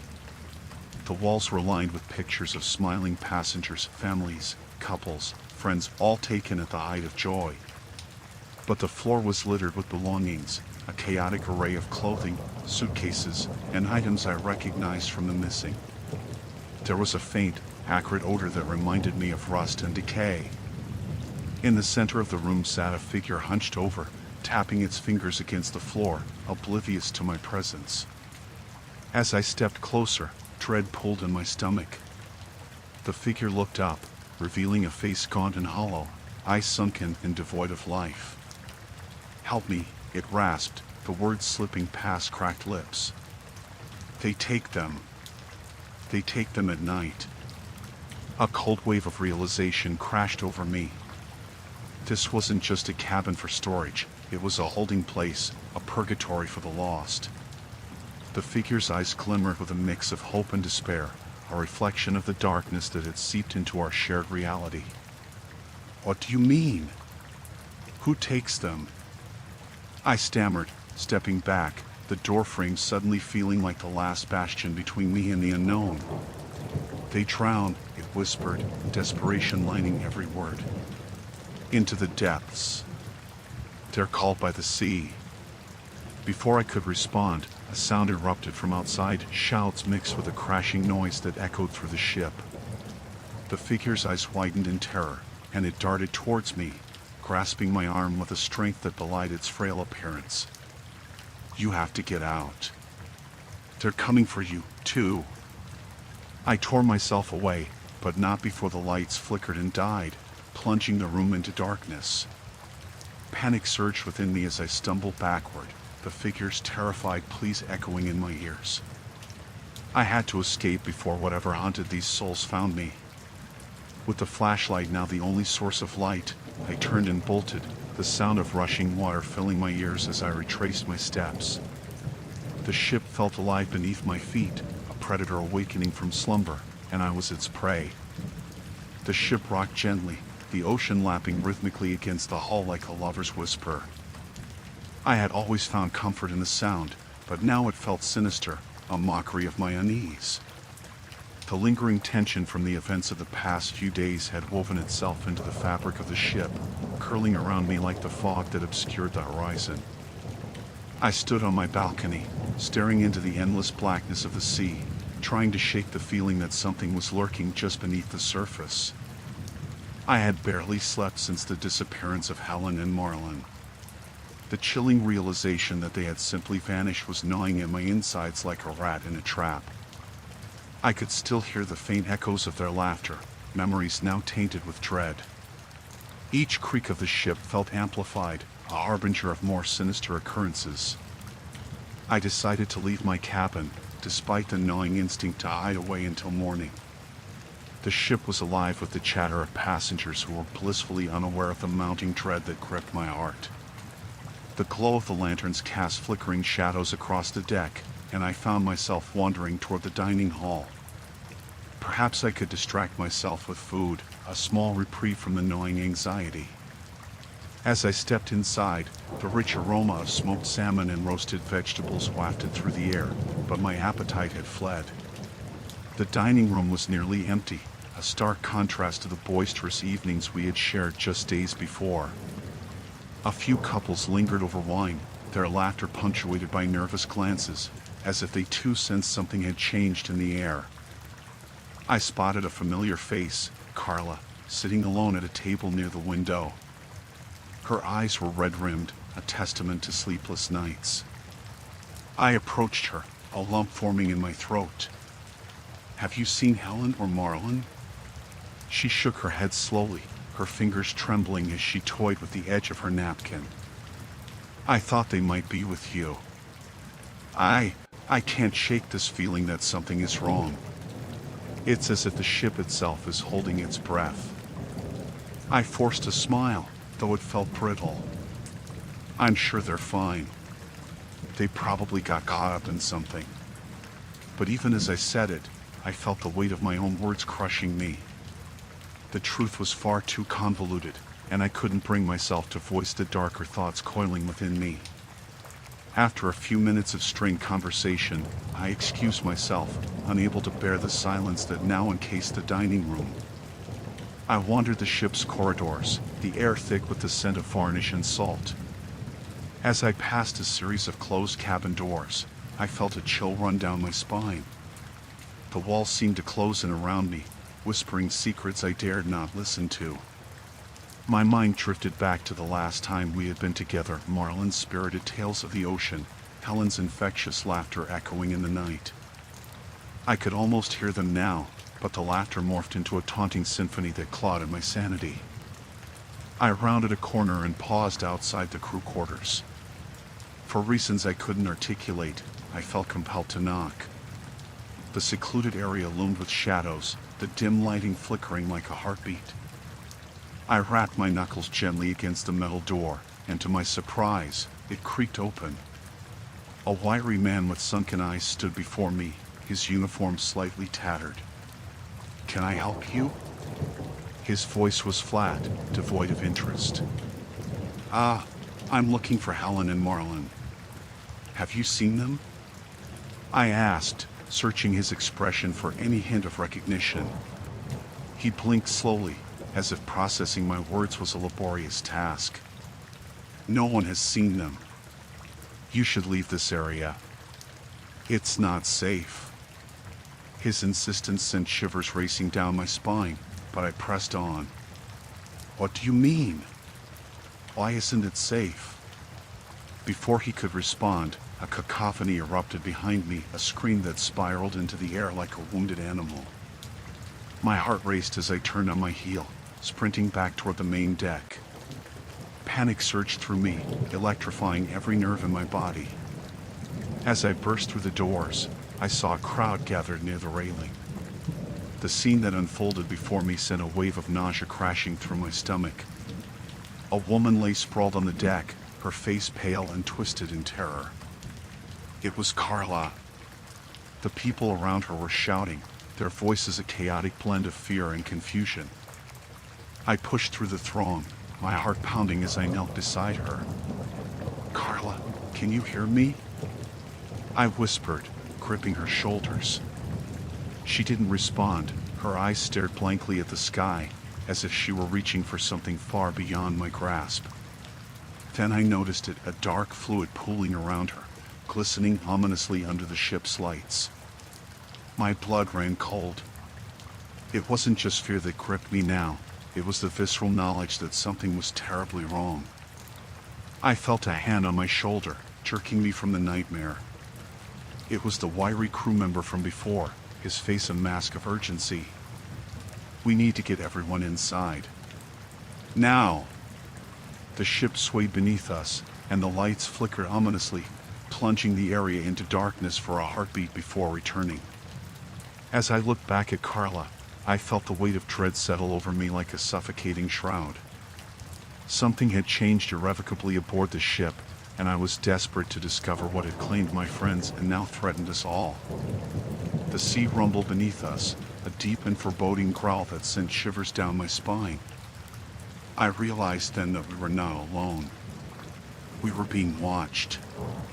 The ship rocked gently as the morning light slipped through the cabin's heavy drapes, casting eerie shadows that danced across the walls. I lay on the narrow bed, an unsettling urge to leap up and flee gripping my chest. The muffled sounds of activity outside my door fell away as I wrestled with the sobering memory of the night before.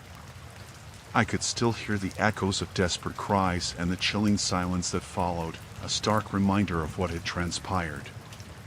I had hoped the dawn would bring with it clarity, perhaps a logical explanation for the horrors I'd witnessed. Instead, the oppressive weight of dread settled upon me as vividly as the salt air that seeped through the cracks in the ship's aging hull. I finally pushed myself upright, every joint creaking in protest. A knot of anxiety twisted in my stomach as I swung my legs over the side of the bed, coldwood pressing against my feet. After dressing, I took a deep breath and moved toward the cabin door. I hesitated, wondering if the night had birthed more than just nightmares.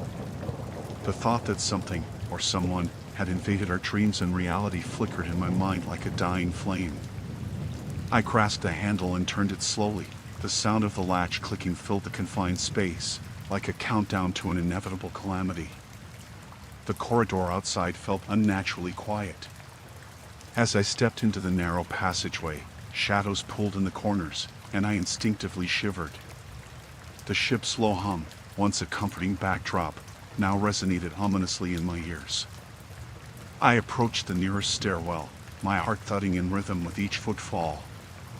I needed answers, and I knew they would be found above, where the crew congregated. As I ascended, a sense of trepidation coiled tighter in my chest.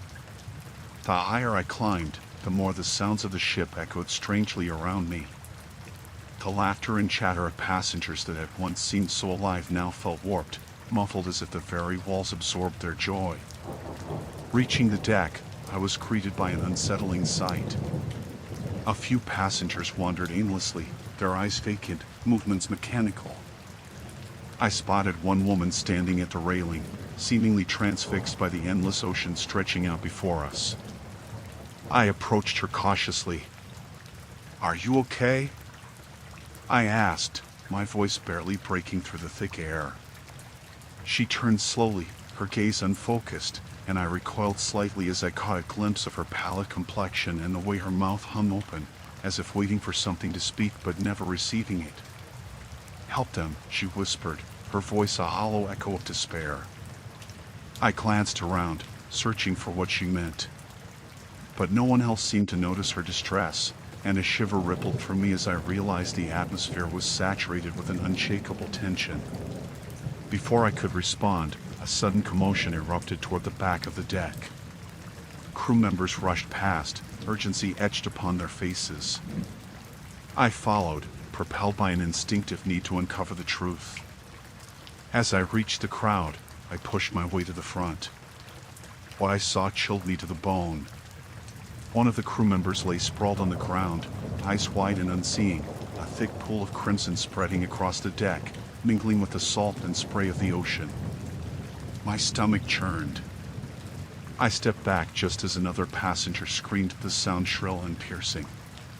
Several crew members were knelt beside the fallen man, frantically attempting to revive him, but I could see it was futile.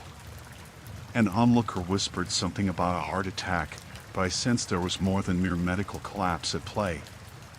The growing crowd murmured uneasily, casting furtive glances towards the horizon as if expecting the very sea to seep onto the ship, to drag us under into its depths. A creeping fear gripped me in its icy grasp.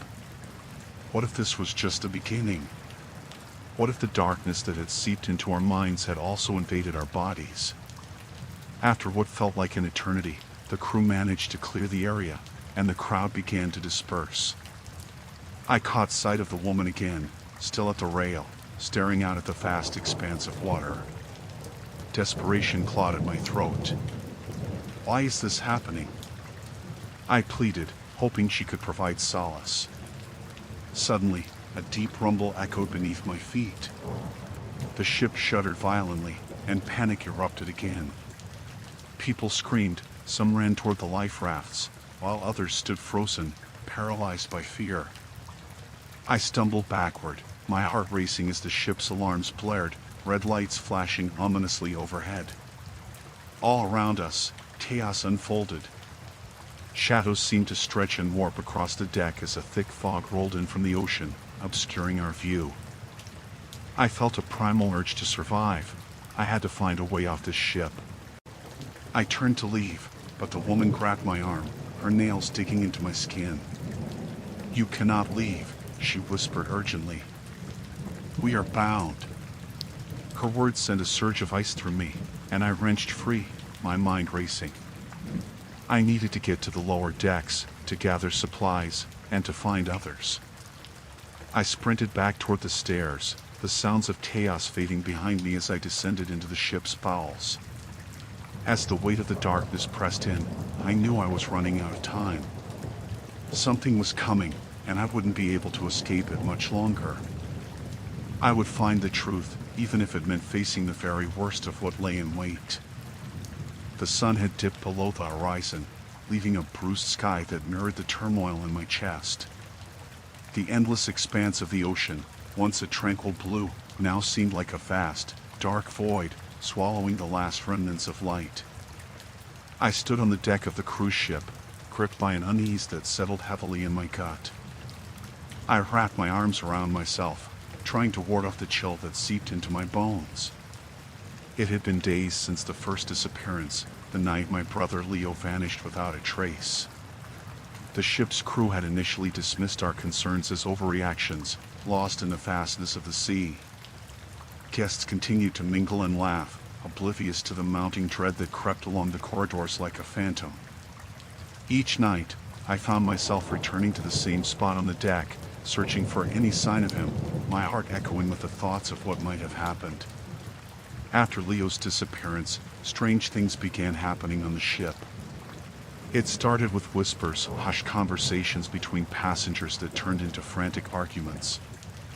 I overheard snippets about a ghostly figure in the halls, unsettling sounds echoing from the lower decks, and distorted laughter that didn't belong to anyone on board. I brushed these tales aside, attributing them to the stress of our situation and the isolation that came with being surrounded by water.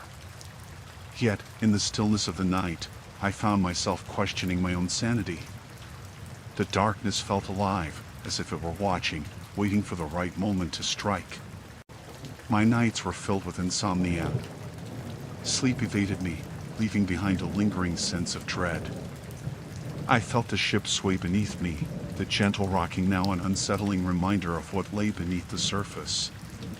Determined to search for answers, I made my way to the lower decks, where the crew had warned us not to go. The fluorescent lights flickered overhead as I descended, casting eerie shadows on the metal walls. I could hear my heartbeat in my ears, a deafening drum echoing my fear. The air grew colder, dampened by the scent of salt and rust. As I reached the crew quarters, I noticed the door slightly ajar. A shiver ran down my spine. I hesitated but pushed it open, driven by desperation. Inside, the room was small and cramped, filled with the clutter of uniforms and personal items. There, in the corner, I spotted a logbook on a rickety table. I glanced around, ensuring I was alone before flipping it open. The pages were filled with entries detailing mundane tasks and passenger complaints, but one particular entry caught my eye, a note about strange sounds emanating from the engine room. My breath quickened. I needed to know more. I left the crew quarters, my pulse racing as I found my way to the engine room. It was located deep within the bowels of the ship, a place that felt like a sanctuary for secrets. The narrow corridor leading there was dimly lit, shadows dancing at the edges of my vision. As I neared the entrance, the air grew thick, electric with an unseen tension. I paused, listening intently. A low rumble resonated within, accompanied by a series of metallic clanks. I stepped closer, the sound of my breath mingling with the ominous echoes. My instinct screamed at me to turn back, but I pressed on. Inside, the engine room was a cacophony of noise and machinery. Steam hissed, and the smell of oil lingered heavily in the air. I squinted into the shadows, searching for the source of the sound. The room was cluttered with pipes and machinery, the humming of engines creating a discordant symphony that reverberated in my bones. And then I heard it, a whisper, barely audible over the din, seeping from the darkness. "Help me." It was Leo's voice, or at least I thought it was. I felt a rush of adrenaline. My brother was alive. He had to be. I stepped forward, my heart pounding as the whisper grew more frantic. "Help me." It was unmistakably Leo, distorted and echoing around me. I charged deeper into the room, driven by a force I couldn't quell. I felt my way through the machinery, the oil-slicked floor making every step treacherous. "Leo!" I shouted into the gloom, my voice swallowed by the mechanical growl. I strained to hear him, to catch any sign of him. But instead, a sudden crash resonated behind me, sending a shock through the air. I turned, fear pooling in my stomach as I saw a shadow shift in the darkness. "Who's there?" I called, trying to mask my trepidation. The shifting stopped, and silence fell. I could hardly breathe, my instincts telling me to run, but the voice persisted, faint and pleading. I turned back to the machinery, my desperation overriding my fear. I needed to find Leo. As I inched closer, I felt something cold graze my ankle, and I stumbled back, nearly losing my footing.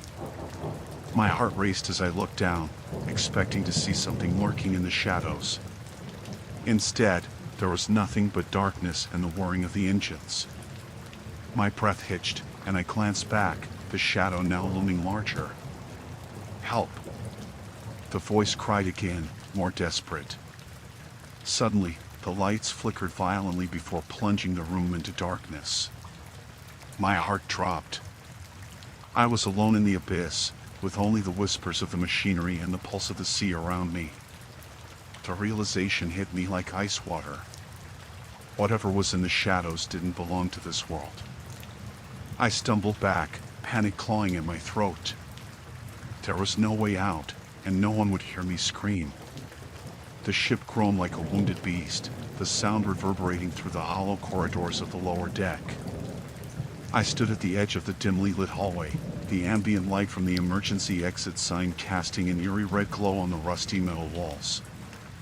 I had been wandering the labyrinth of the cruise ship for what felt like hours, trying to piece together the fragmented memories of the night before, desperately clinging to the hope that I might find anyone who could explain what was happening. Panic had settled deep in my bones, curling around my heart like tendrils of smoke. The last I remembered was the party on the deck where laughter mingled with the salty breeze, the stars gleaming above like diamonds.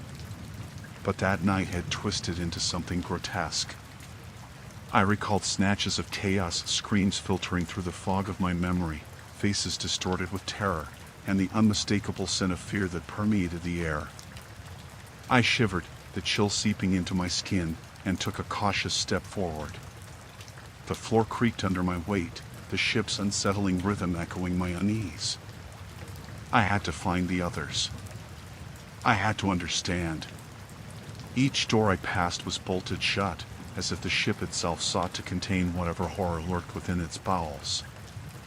I could hear muffled voices occasionally, but they were always just out of reach, leaving me isolated in my growing dread.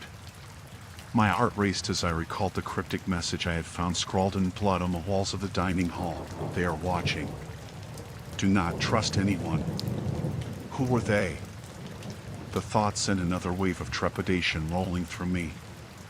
As I moved deeper into the ship, shadows flickered along the walls, their movements unsettling in their irregularity. I paused, listening intently, and for a moment all I could hear was the soft lull of the ocean beneath us. Then, a loud bang echoed from the direction I had just come, followed by a series of frantic footsteps. My instinct screamed at me to hide, but there was nowhere to go, no sanctuary in this floating nightmare. "Help!" A voice cried out from behind.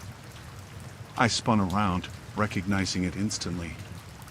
It was Sam, my friend from the party.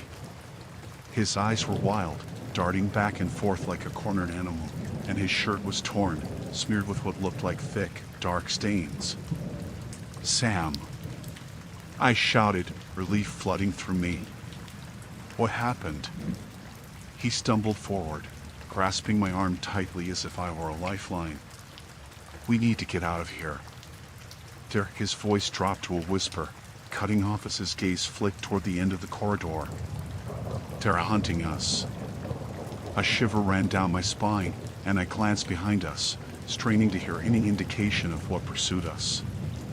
"How many are with you?" I asked, keeping my voice steady despite the rising tide of fear. "Just me. The others, they didn't make it."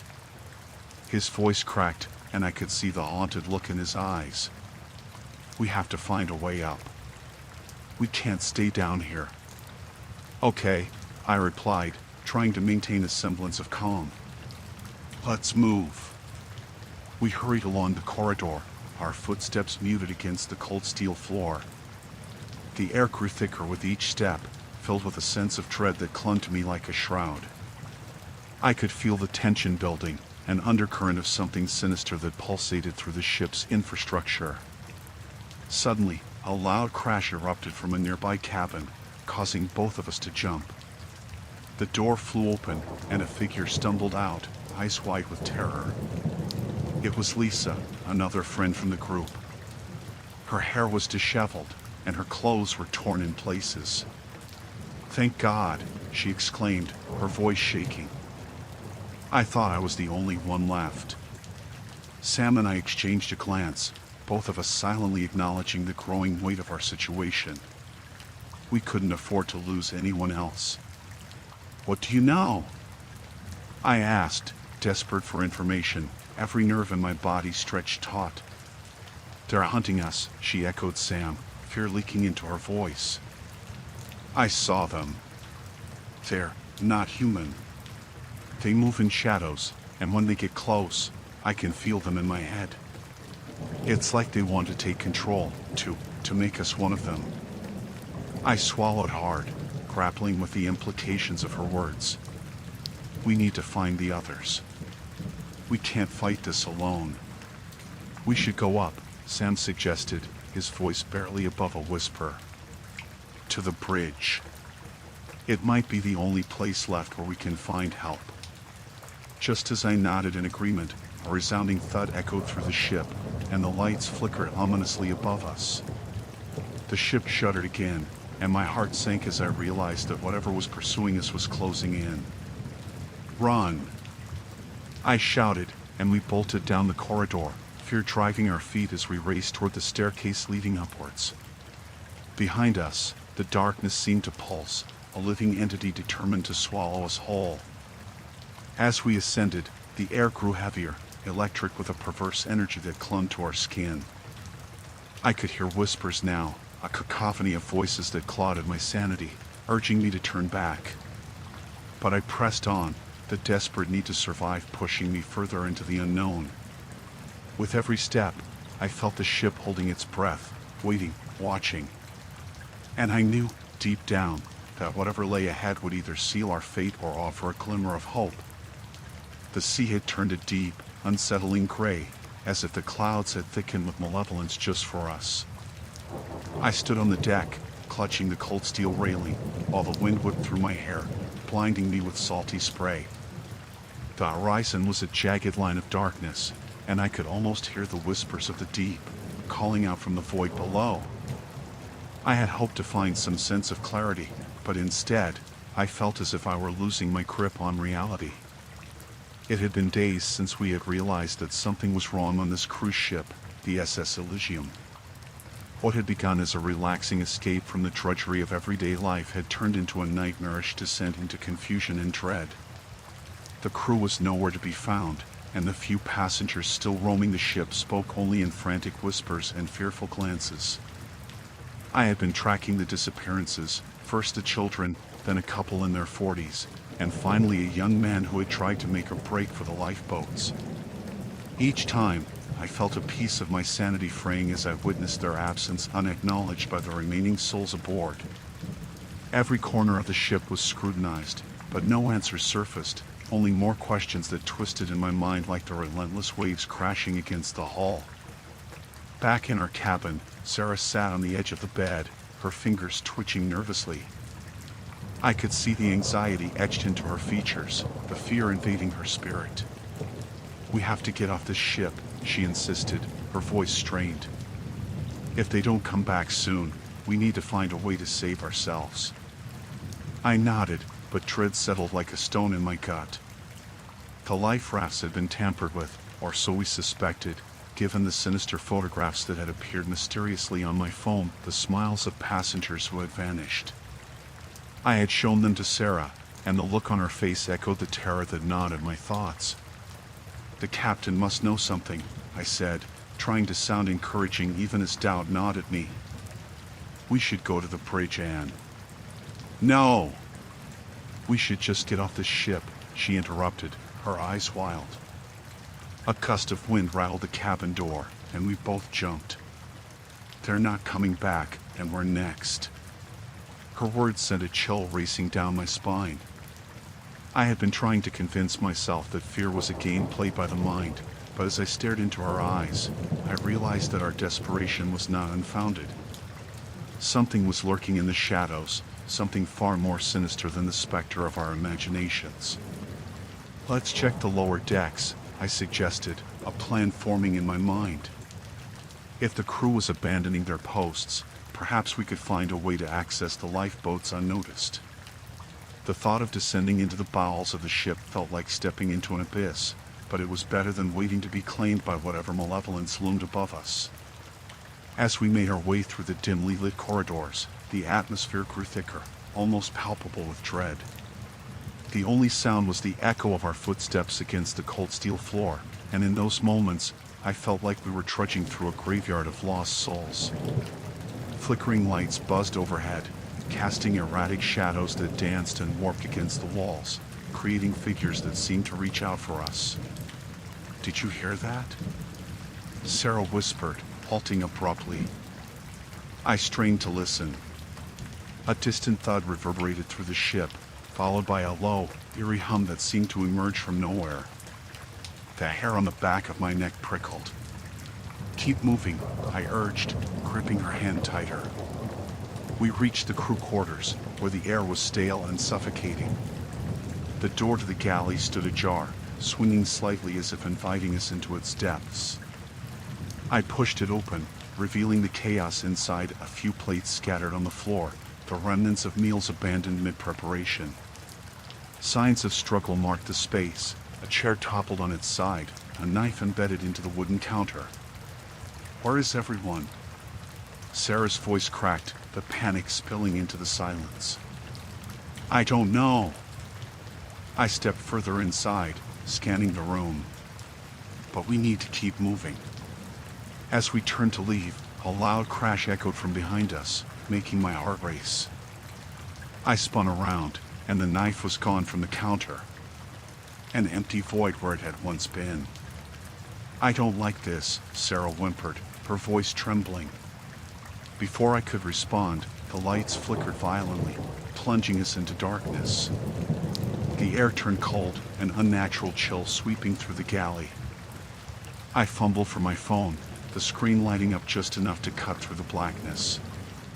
"Stay close," I urged, but the beam of light trembled in my hand as I pointed it around the room. A shadow shifted at the far end, a darkness deeper than the surrounding void. The hum I had heard earlier escalated into a low roar, reverberating through the ship's hull.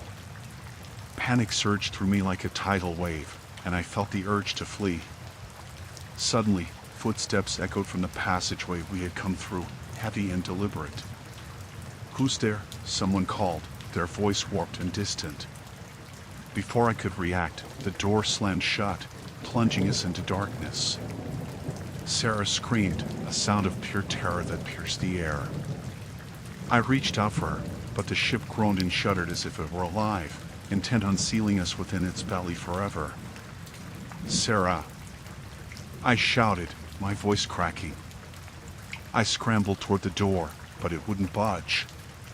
The noise from outside grew louder, and I could hear the unmistakable sound of something scraping against the steel walls. The ship was alive, feeding our fear, trapping us in its grasp. I turned back to where I last saw Sarah, panic flooding my veins. "Sarah!" I yelled again, my heart pounding as the scraping intensified. Just as I caught sight of her silhouette, the lights flickered back on, casting a harsh glow around us. In my sudden clarity, I saw her standing there, her eyes wide with terror. Behind her, a figure emerged from the shadows, pale and gaunt, its face twisted into a grotesque grin. Time froze as I realized we weren't alone. The ship's engine roared beneath me, a constant reminder that I was still trapped on the floating monstrosity. Waves crashed against the hull, sending rhythmic tremors up through the floorboards. I leaned against the cold metal railing of the balcony, the salty air biting at my exposed skin. The night was moonless, cloaked in a shadow thick enough to swallow the horizon. It had been nearly a week since the disappearances had begun, each day marked by the growing dread gnawing in my stomach. Just that morning, I had seen Trevor's name scrawled across the missing persons board in the common area. I had spoken to him just before he vanished, our conversation circling around the rumors of strange noises emanating from the engine room. His face had been pale, eyes wide with something unnameable. I shivered now, recalling the way he had hastily swallowed his fear, offering a weak smile that didn't reach his eyes. I heard the faint sound of footsteps behind me, and my heart raced. At first, I thought it was just the ship groaning against the waves, but then the steps grew louder, deliberate. Turning slowly, I faced the corridor leading away from the balcony. Shadows danced along the walls, each flicker pulling tighter the veil of unease that had settled over me. "Is anyone there?" I called, my voice hoarse and rattling. Silence answered, save for the distant thrum of the engine. I had learned to be cautious. The crew had become more secretive as the days passed.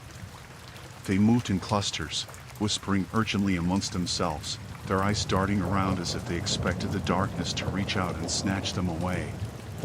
It wasn't just the passengers who had gone missing, crew members had vanished too. I had confirmed it with Jerry, a bartender I had grown close to during my time on the ship. He had told me in hushed tones that the captain was acting strange, often locking himself in his quarters for hours. Determined, I stepped away from the railing, my instincts drawn to the engine room. It felt like the heart of the ship. Perhaps it was also the source of the terror that had taken root among us. I crept down the narrow corridor, my senses heightened. Each creak of the floorboards felt like an echo of something sinister lurking just out of sight. As I approached the heavy door barring entry to the engine room, my pulse quickened. It loomed before me, an iron sentinel, the smell of grease and metal seeping through the cracks. I hesitated, pressing my ear against the cold surface, straining to hear any signs of life. All I could discern was the sound of machinery, a steady thrum that vibrated through my bones. With a deep breath, I grasped the handle and pulled. The door protested, hinges squealing as it creaked open. Darkness enveloped me, swallowing the dim light from the corridor. I stepped inside, my heart hammering against my ribs. The engine room was expansive, filled with towering machinery and shadowy corners. I flicked on my flashlight, the beam slicing through the darkness like a knife. Dust motes floated lazily in the air, illuminated by the sterile white light. The engines churned below, their relentless rhythm creating a sound both mechanical and alive, like the heartbeat of some enormous beast. "Trevor?" I called again, my voice trembling. A sudden clang echoed from somewhere deeper within, jolting me. I pivoted, my light sweeping over the room. The sound had come from the far side, near the control panel that seemed to pulse with a life of its own. I retraced my steps, dread coiling tight within me as I moved deeper into the belly of the beast. I reached the panel, my light revealing a series of tangled wires and gauges that flickered ominously. My heart sank as I noticed something on the ground, a dark patch soaking into the floor beneath the panel. I crouched down, and my stomach twisted as the smell hit me. It was metallic and acrid, like rusted iron. A chill crept up my spine, and as I touched the ground, my fingers brushed against something slick. I recoiled, shining the light down. It was blood, fresh, dark, and seeping into the cracks of the metal floor. Fear surged through me, quickening my breath, but I had to know. I had to find Trevor. I stood up, scanning the rest of the room, when I caught a flicker of movement in the corner of my eye. I turned, my breath suspended in my throat. There, in the shadows, was a figure. Pale and gaunt, it stood with its back to me, head tilted as if listening intently to the humming engines. A wave of recognition washed over me, and I opened my mouth to call out, but the figure turned suddenly, a face contorted with terror and something else, something primal. I stumbled back, the flashlight slipping from my grasp and clattering to the floor, its beam flickering wildly before plunging the room back into darkness. I fumbled for the light, my fingers trembling as I regrouped, but when I looked up again, the figure was gone. The air thickened around me. I felt watched.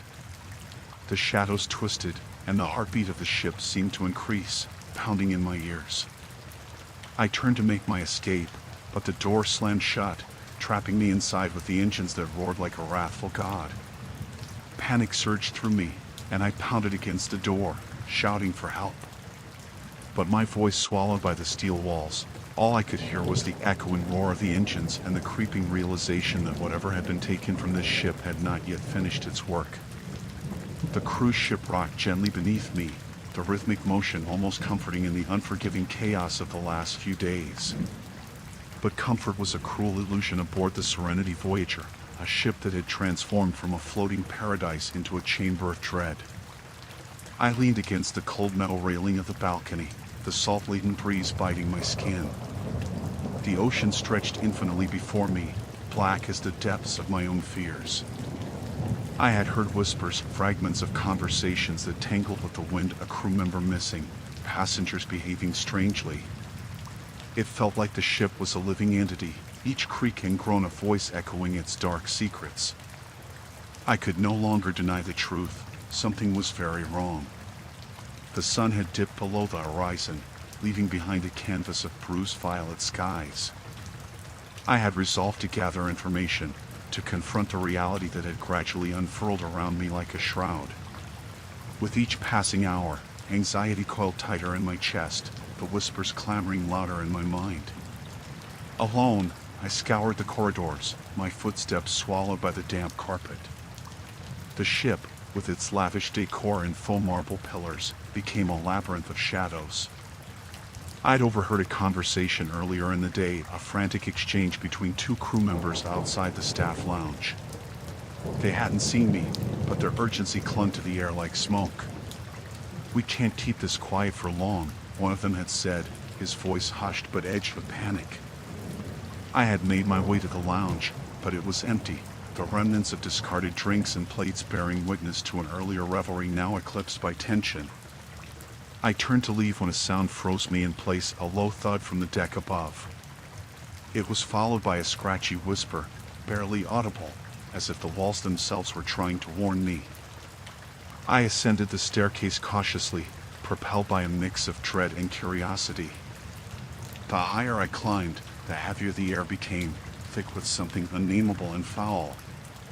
The echoing silence seemed to mock me, every creak of the ship resonated like a warning chime. At the top of the stairs, the door to the crew quarters lay slightly ajar. I hesitated, my heart racing. The thought of stepping inside felt like entering the maw of a beast. But I had to know. I pushed the door, which swung open, revealing a narrow hallway lined with doors that felt oppressive in their sameness. I crept down the corridor, drawn to a door at the far end. It stood closed, but a flickering light seeped from beneath the crack. I knocked softly, my knuckles brushing the weathered wood. "Hello?" I called, my voice trembling. No answer came, only the steady hum of the ship's engines beneath. I knocked again, louder this time, the echo bouncing back in mocking defiance. Finally, I turned the knob and stepped inside. The small room was cluttered with personal items, clothes strewn about, a half-eaten meal on the desk, but no one was there. My pulse quickened as I scanned the cramped space. A single drawer caught my eye, slightly ajar, and without thinking, I pulled it open. Inside, I found a collection of strange trinkets, a small dagger, a tattered book with pages yellowed by time, and photographs of passengers, each one marked with a date and a word scrawled beneath. Chosen. The air thickened as I flipped through the pages of the book. It contained names, lists that seemed to date back months, each entry meticulously noted. Panic surged through me. Were these people missing? Were they dead? I dropped the book, my heart racing as I stumbled backward, crashing against the desk. The sound of footsteps echoed in the corridor, and I scrambled to gather myself, my mind racing. I had to leave before someone found me rifling through their secrets. I darted towards the door, but it swung open before I could reach it. A crew member stood there, eyes wide, his face pale in the dim light. "What are you doing here?" he demanded, voice low but laced with urgency. I stuttered, trying to form a coherent response, but the words fled. There was something in his eyes, fear mingled with desperation, which only fueled my own. "You need to go. Now. Why? What's happening?" "They're watching. All of us." "You don't understand," he replied, glancing over his shoulder as if he expected the walls to close in on us. "Who is? What's coming?" He opened his mouth to speak, but a sudden commotion erupted from the deck below. Alarms blared, red lights flashing in a frantic strobe around us. My heart sank, a sinking dread settled in my stomach. "Run!" He shoved me backwards as he bolted down the hallway, the urgency of his voice driving me to follow. We raced through the labyrinthine ship, the sound of our footsteps drowned out by the rising chaos. As we descended the stairs, I glanced back. The shadows seemed to writhe, and for a moment, I thought I saw figures lurking just beyond the doorways, their faces obscured but their eyes glimmering with malevolence. "Where are we going?" I shouted above the clamor. "Anywhere but here," he yelled, desperation coloring his tone. But as we dashed towards an emergency exit, a chilling realization settled in my gut. The true horror of this ship had only just begun to reveal itself. The ship drifted silently, a leviathan holding its breath beneath a sky smudged with dusk. The buzz of laughter and music had faded, leaving only the creaking of metal as a ghostly reminder of the life that once throbbed through the decks. It was unsettling to think that just a day earlier, the vessel had felt alive, vibrant, filled with the energy of passengers blissfully unaware of the shadows lurking in the corners of their laughter. Now, with each tick of the clock, the air grew heavier, a tangible weight pressing against my chest as I peered out onto the dark water. The last I had heard from Sarah was a soft whisper before she slipped into the depths of the ship, a promise to find help. I had waited, my heart drumming against my ribs, the echo of eerie silence taunting me. Hours had passed since she vanished, and panic gnawed at the edges of my mind like the tide against the hull. I knew I had to move. The dim, flickering lights along the corridor flickered ominously, casting jagged shadows that seemed to tease me with the threat of unseen eyes. I gripped the railing, my fingers trembling as I recalled the things we had seen, the shadows that flitted just out of sight, the strange noises echoing through the ship as if someone or something was following us. "Sarah," I called, my voice swallowed by the oppressive quiet. No answer. I took a breath, fighting back the rising tide of dread. She wouldn't have abandoned me. Not like this. I moved cautiously, each footstep echoing in the silence, feeling the ship sway beneath me as if trying to shake off a hidden presence. My flashlight flickered, the beam wavering as I pressed into the gut of the ship. The lower decks felt wrong, smelled wrong, like something rotting just out of sight. I brushed past doors marked with rusty numbers, their handles cold beneath my palm. "Where are you?" I whispered, the question hanging in the air like a prayer. My answer came not in sound, but in a sudden chill that wrapped around me, a biting wind that felt like an icy hand against my neck. I paused, the instinct to turn back clawing at my resolve. But I couldn't. I wouldn't. I took a step further into the darkness, guided only by the faint glimmer of my flashlight. The beam danced across the corridor, revealing peeling paint and the odd scuff mark as if something had been dragged along the floor. I felt as if I were trespassing into a world that was not my own, where the walls whispered secrets and the air crackled with unseen tension. In the distance, a muffled thud followed by what seemed like a soft cry. My heart leaped. "Sarah?" I rushed forward, ignoring the warnings that screamed in my mind. I turned a corner, moving deeper into the bowels of the ship until I reached a door slightly ajar, a faint light spilling into the hallway. "Sarah?" I called again, pushing the door open. The room beyond was a storage hold, boxes stacked against the walls, their contents spilling out like the remnants of forgotten lives. The light flickered overhead, revealing an unsettling sight. The floor was smeared with dark, thick stains that twisted my stomach into knots. I stepped inside, cautious, my breath hitching as I realized the stains were not just rust. They looked like help. The cry came again, this time clearer, more desperate.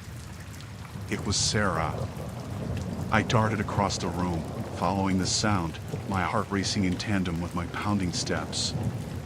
There, nestled between two boxes, was a small doorway, slightly ajar. "Sarah!" I shouted, forcing the door open.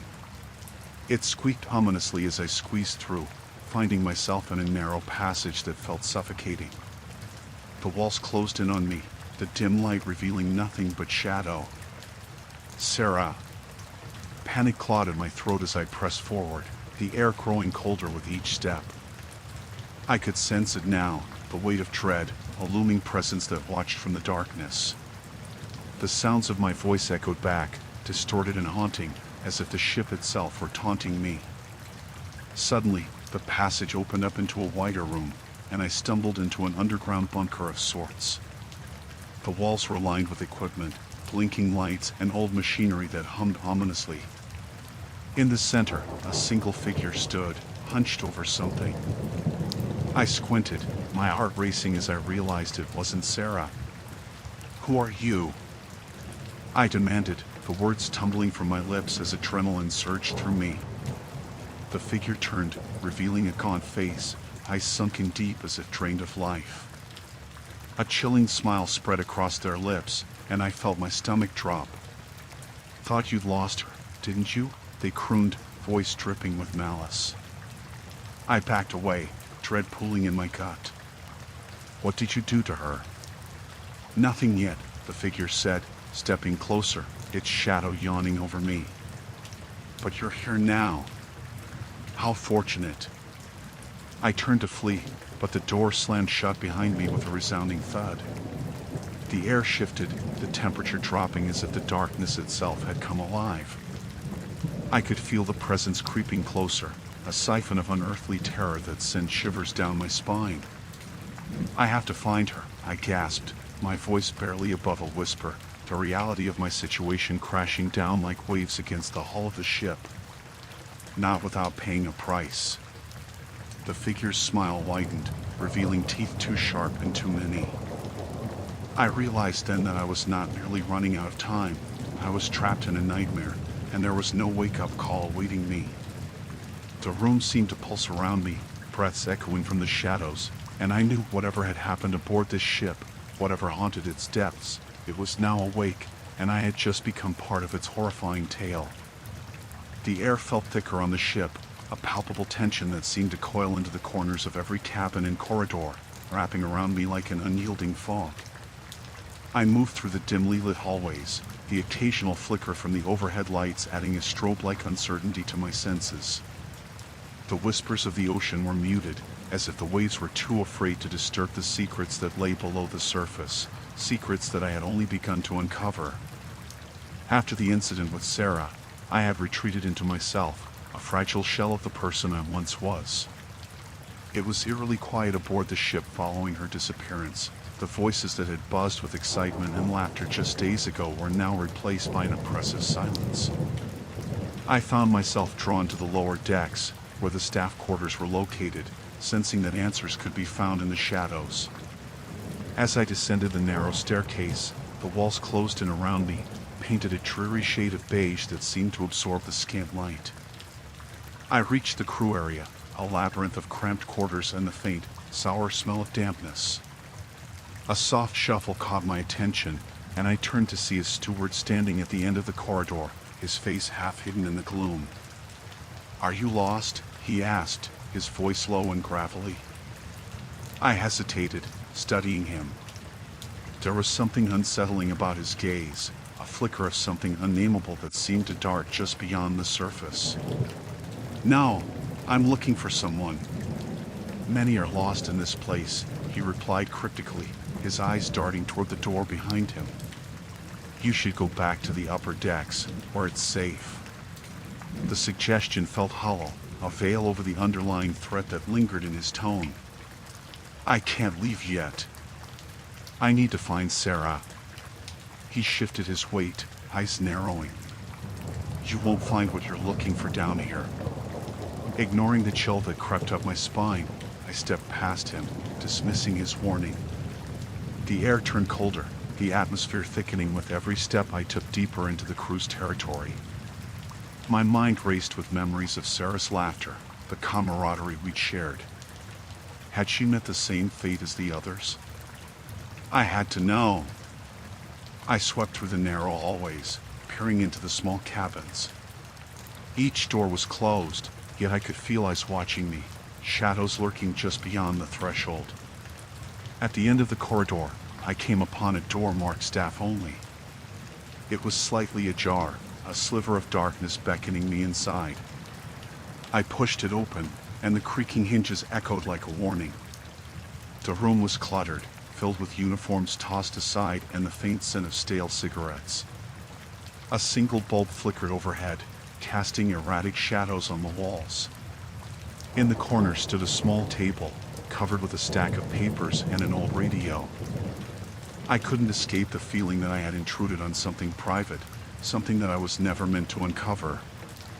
As I began to sift through the papers, a coherent thought struck me, the stories from the crew members I had overheard. Tales of disappearances, of strange occurrences during past voyages. It all seemed to connect, an intricate web of dread and despair. My heart raced as I flipped through the documents, frantic for any clue. Suddenly, the radio crackled to life, a disjointed voice cutting through the silence. I froze, my breath hitching in my throat. The voice was garbled, but I could make out fragmented words, the depths, lost, never to return. The chilling realization that I might not be alone here gripped me like an icy hand clasping my throat. I turned to the door, the shadows outside shifting ominously. My instinct screamed at me to leave, to run back to safety, but a deeper curiosity rooted me in place. What were they hiding? What had they done to Sarah? I shut my eyes for a moment, forcing myself to breathe. It was then that I heard a faint sound, a soft tapping echoed from somewhere behind me. I turned, heart racing, my pulse thundering in my ears. The shadows seemed to deepen, thickening around the edges of the room. I took a cautious step toward the sound, each movement slow and deliberate.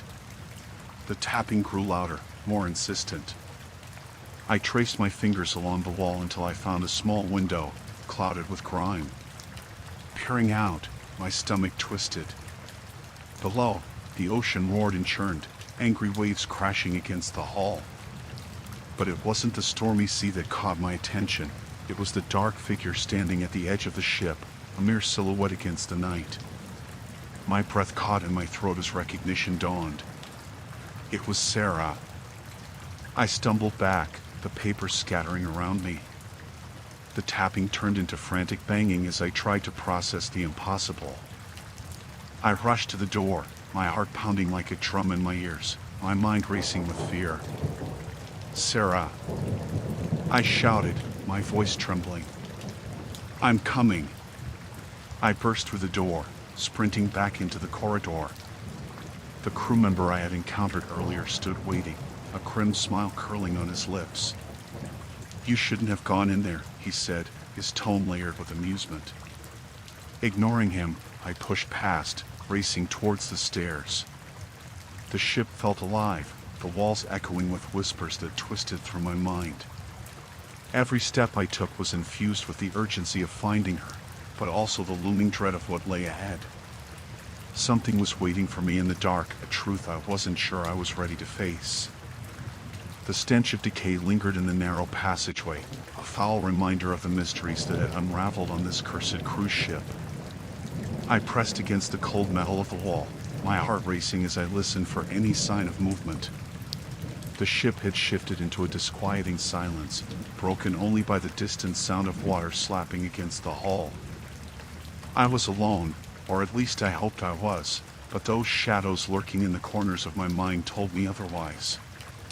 Just hours before, I had been trapped in my cabin, heart pounding in response to the eerie whispers threading through the air. It was as if the ship itself had come alive, pressing down on me with its sinister weight.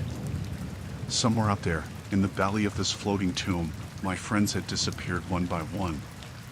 First, it had been Lisa, with her infectious laughter, then Tom, who always had a knack for finding trouble. I could still hear them screaming, their pleas echoing in my ears as if the walls themselves were mocking me. I had spent the day trying to convince myself that I could escape this nightmare, that I could find a lifeboat and cut my losses. The lifeboat decks were eerily silent, the boats themselves untouched, as though the entire crew had vanished into thin air. I knew I was running out of time. If I didn't act soon, I would join the ranks of the lost. The corridor stretched out before me, dimly lit by flickering fluorescent lights.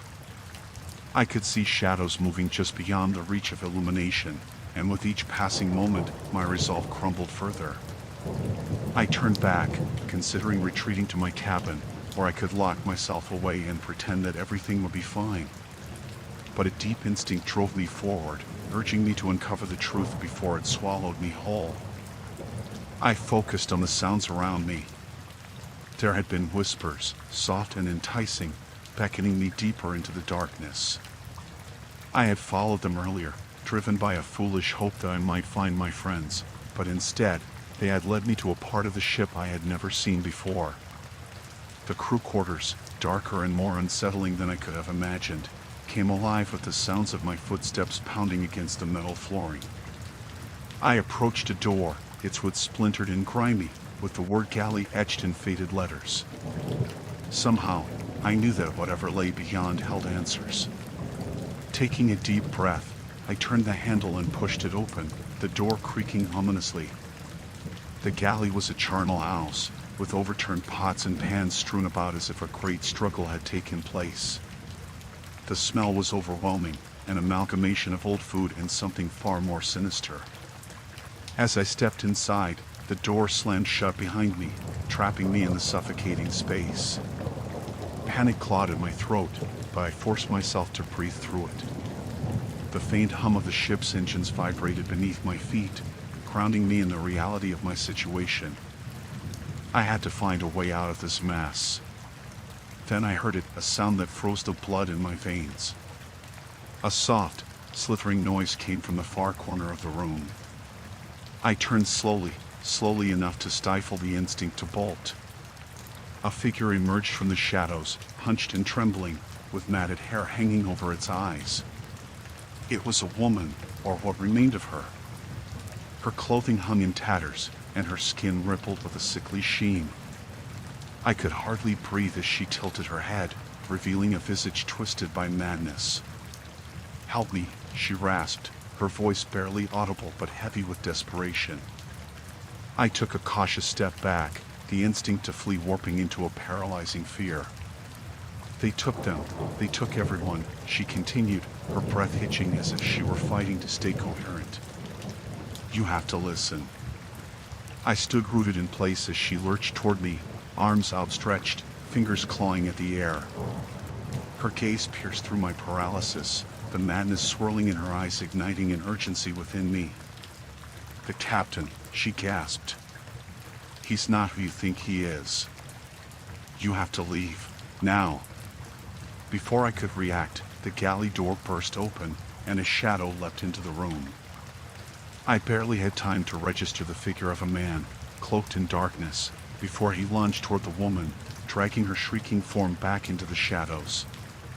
I bolted toward the exit, adrenaline surging as I pushed past the door frame. I heard her voice, frantically pleading, fading into the distance. I stumbled back into the corridor, heart racing, my mind a cacophony of thoughts. What had I just witnessed? The ship had become a nightmare, and I was trapped in its maw. I ran, the corridor stretching endlessly before me. My breath came in ragged gasps, and I fought against the rising dread that threatened to overtake me.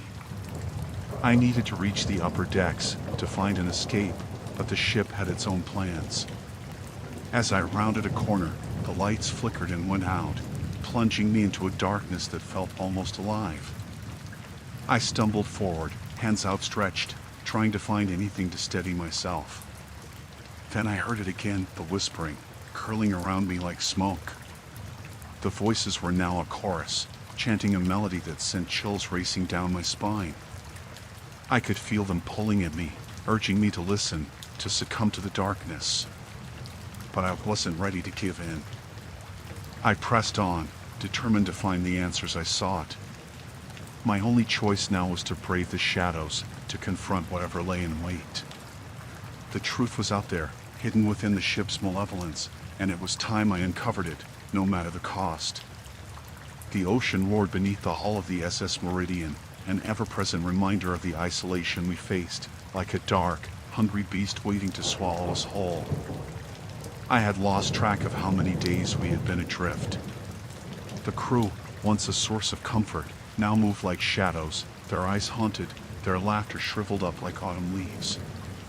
Panic bloomed among the passengers, a delicate flower of despair that had begun to encroach upon my own heart. I had last seen Sarah just after sunset, the crimson glow of twilight illuminating her face as she leaned over the rail, staring into the abyss. I could still hear her voice, soft and uncertain, as she spoke of the stories she had heard, whispers of other ships lost to the darkness, cruising into oblivion. I thought of her then, alone on the upper decks, and felt a cold shiver trace my spine. The dining hall, once filled with clinking glasses and the aroma of gourmet meals, now stood empty, like a mausoleum.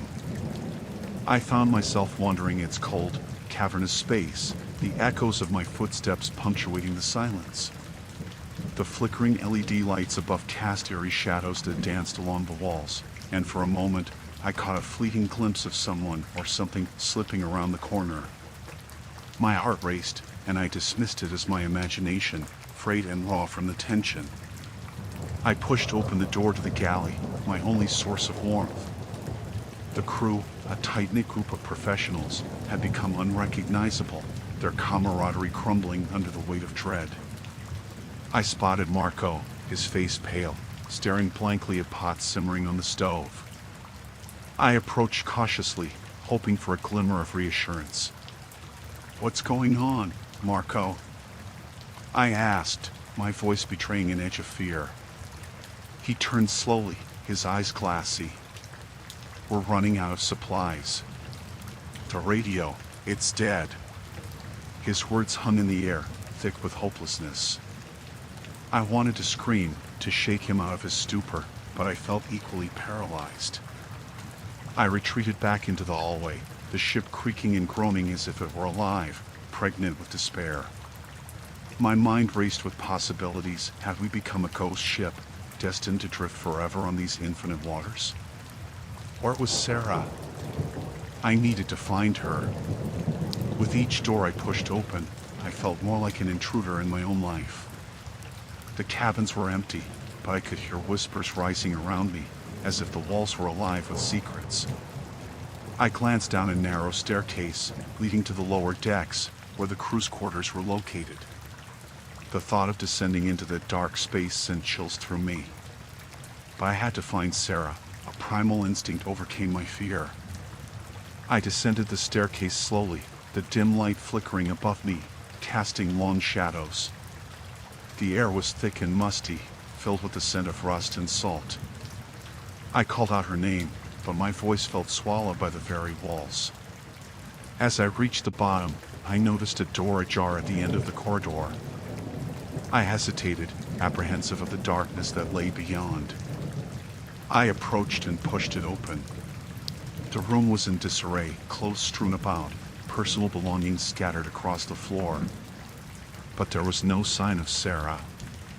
Then I heard it, a soft sobbing, barely discernible, emanating from the corner. My heart leaped, and I rushed toward the sound, my breath quickening. I reached the furthest corner, and when I saw her, my heart sank. Sarah sat huddled against the wall, arms wrapped around her knees, tears streaming down her face. "Sarah, what happened?" I knelt beside her, desperate to pull her into my embrace. But she recoiled, shaking her head violently. "No! He's here. He's watching us." Her eyes darted around the room, filled with terror. "Who? Who's watching?" I asked, panic seeping into my voice. Her trembling intensified, and she pointed toward the small window, its glass smeared with salt and grime. I turned to look but saw nothing except the black, churning sea. "Please, let's get out of here," I urged, wrapping an arm around her shoulders. As I helped her to her feet, I heard the faint sounds of footsteps above. We froze, straining to listen. The ship seemed to shift beneath us, and an ominous creak echoed through the air, a promise of something terrible lurking just beyond our grasp.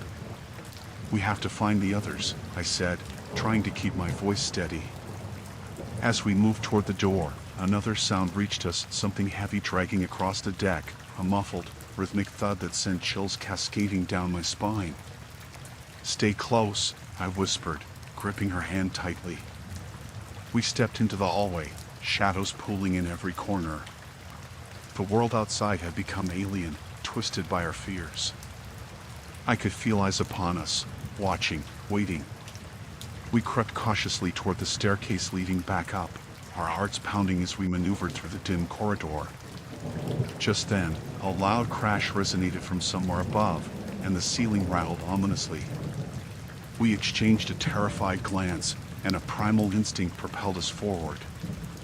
But the moment we reached the upper deck, a pungent wind swept through my hair, and I froze in horror. The railing had been splintered, a gaping hole leading straight down into the churning sea. The sound of laughter, high and twisted, echoed around us, a cacophony that seemed to rise from nowhere and everywhere at once. "Run!" I shouted, pulling Sarah back, but she hesitated, her eyes darting to the edge. Then, from the shadows, a figure emerged, cloaked in darkness, its face obscured. It grinned, a sickly gleam in its eyes as it stepped closer. "Welcome aboard," it hissed, the voice slithering like a serpent through the air. And in that moment, I realized the true horror of our plight. We were not just lost at sea. We were prey, stranded in a game that had only just begun. The ship creaked like an old man waking from a restless sleep, the sound echoing in the stillness of the night. I pressed my forehead against the cold glass of my cabin window, the vast black sea stretching infinitely before me, a canvas of darkness that swallowed every trace of light. My pulse quickened as I recalled the events of the previous nights, the whispers in the corridors, the flickering lights, and the unsettling sensation that I was being watched. I remembered how the passengers had begun to vanish. One by one, they disappeared without a trace. It started with small things, a missing shoe, an abandoned bag, a short scream drowned by the laughter of the waves. Then it escalated. I had overheard hushed conversations, frantic voices rising above the low hum of the ship's engines.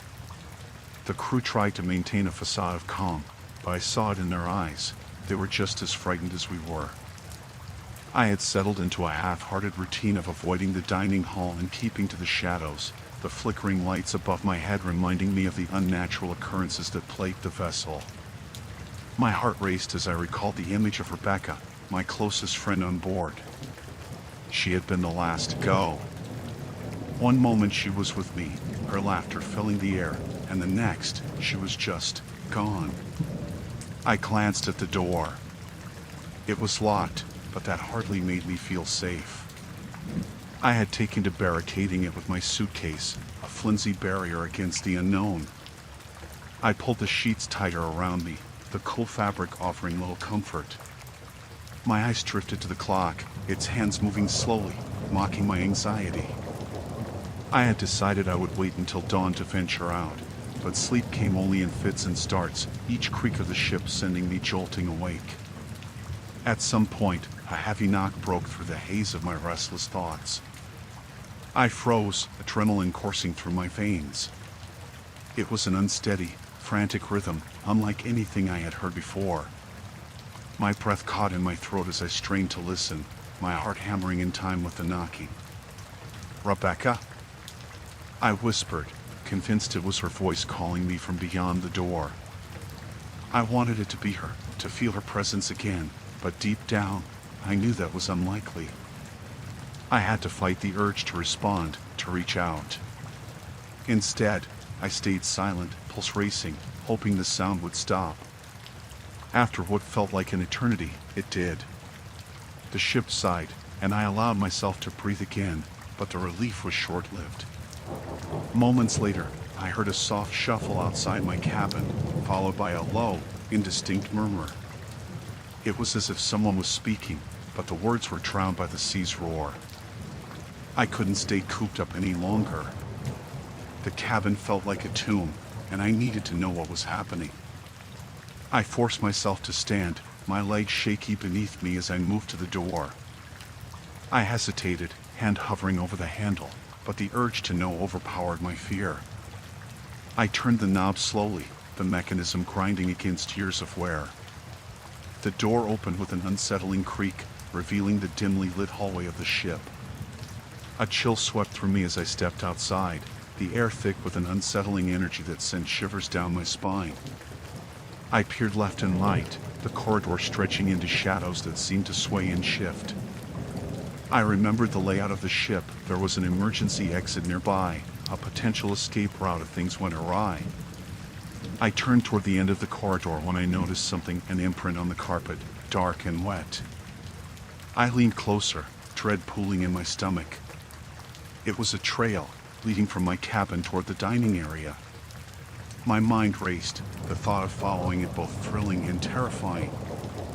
I had to know if it led to Rebecca. I stepped cautiously, my shoes silent on the plush carpet as I followed the trail. The farther I went, the more the darkness seemed to thicken around me. Shadows danced against the walls, and I could hear the sound of water slapping against the hull, a constant reminder of the world outside. As I approached the dining area, the whispers grew louder, echoing off the walls. They faded only to be replaced by the skittering sound of something moving just out of sight. I reached the entrance to the dining room, heart pounding in my chest. The door stood ajar, swaying slightly as if beckoning me to enter. I hesitated, my instinct screaming at me to turn back. But the thought of Rebecca, of what might have happened to her, pushed me forward. I stepped inside, the room empty and eerily quiet. Tables lay overturned, remnants of plates and glasses scattered across the floor like the aftermath of a disaster. My breath hitched as I caught a glimmer of something in the corner. I moved closer, eyes widening when I realized it was a shoe, Rebecca's shoe, unmistakably hers. A chill swept up my spine, and I felt the walls closing in around me. The whispers grew louder, swirling like a tempest in my mind. I stumbled back, glancing around the desolate room. Something shifted in the shadows, a figure creeping from behind one of the overturned tables. My heart dropped as I recognized the familiar shape. "Rebecca?" I croaked, barely able to articulate the hope that surged within me. The figure turned, but it was not her. It was a stranger, hollow-eyed and gaunt, a look of despair etched into their features. Their lips moved, and I strained to hear the words that were lost to the muffled chaos. "Help!" they gasped before collapsing forward, a lifeless body crumpling to the floor. Panic surged through me, and I turned to flee, but the whispers grew deafening, drowning out all rational thoughts. I raced back toward the corridor, the shadows closing in. The ship seemed to come alive around me, creaking and groaning as if it were a living creature determined to consume me. As I neared my cabin, the world around me blurred, and I knew I needed to hide. I sprinted inside, slamming the door and barricading it once more. My breaths came in ragged gasps as I sank to the floor, heart pounding, the cries of the ship echoing in my ears. I pressed my back against the door, hands trembling as I listened to the silence beyond. Whatever had taken Rebecca, it was drawing closer. I awoke to the sound of water slapping against the hull, a rhythmic reminder of the uncertainty surrounding me. The air in my cabin felt thicker somehow, clinging to my skin like an unwelcome blanket. I glanced at the clock on the wall, its face illuminated by the faint light of the early morning sun seeping through the porthole. It was just past 5, a time most would still consider the dead of night on a cruise ship. The memory of the previous day flooded back to me, the eerie whispers echoing through the corridors, the frantic search for my missing companions, and the deepening sense of dread that clutched at my chest. I couldn't shake the feeling that something was terribly wrong aboard the SS Valerian. It was as though the ship itself was alive, its very structure pulsating with a malevolence I couldn't yet name. I swung my legs over the side of the bed, my feet landing on the cold, polished floor. For a brief moment, I considered climbing back under the covers, burying myself in the fabricated safety of my cabin. But something compelled me to rise.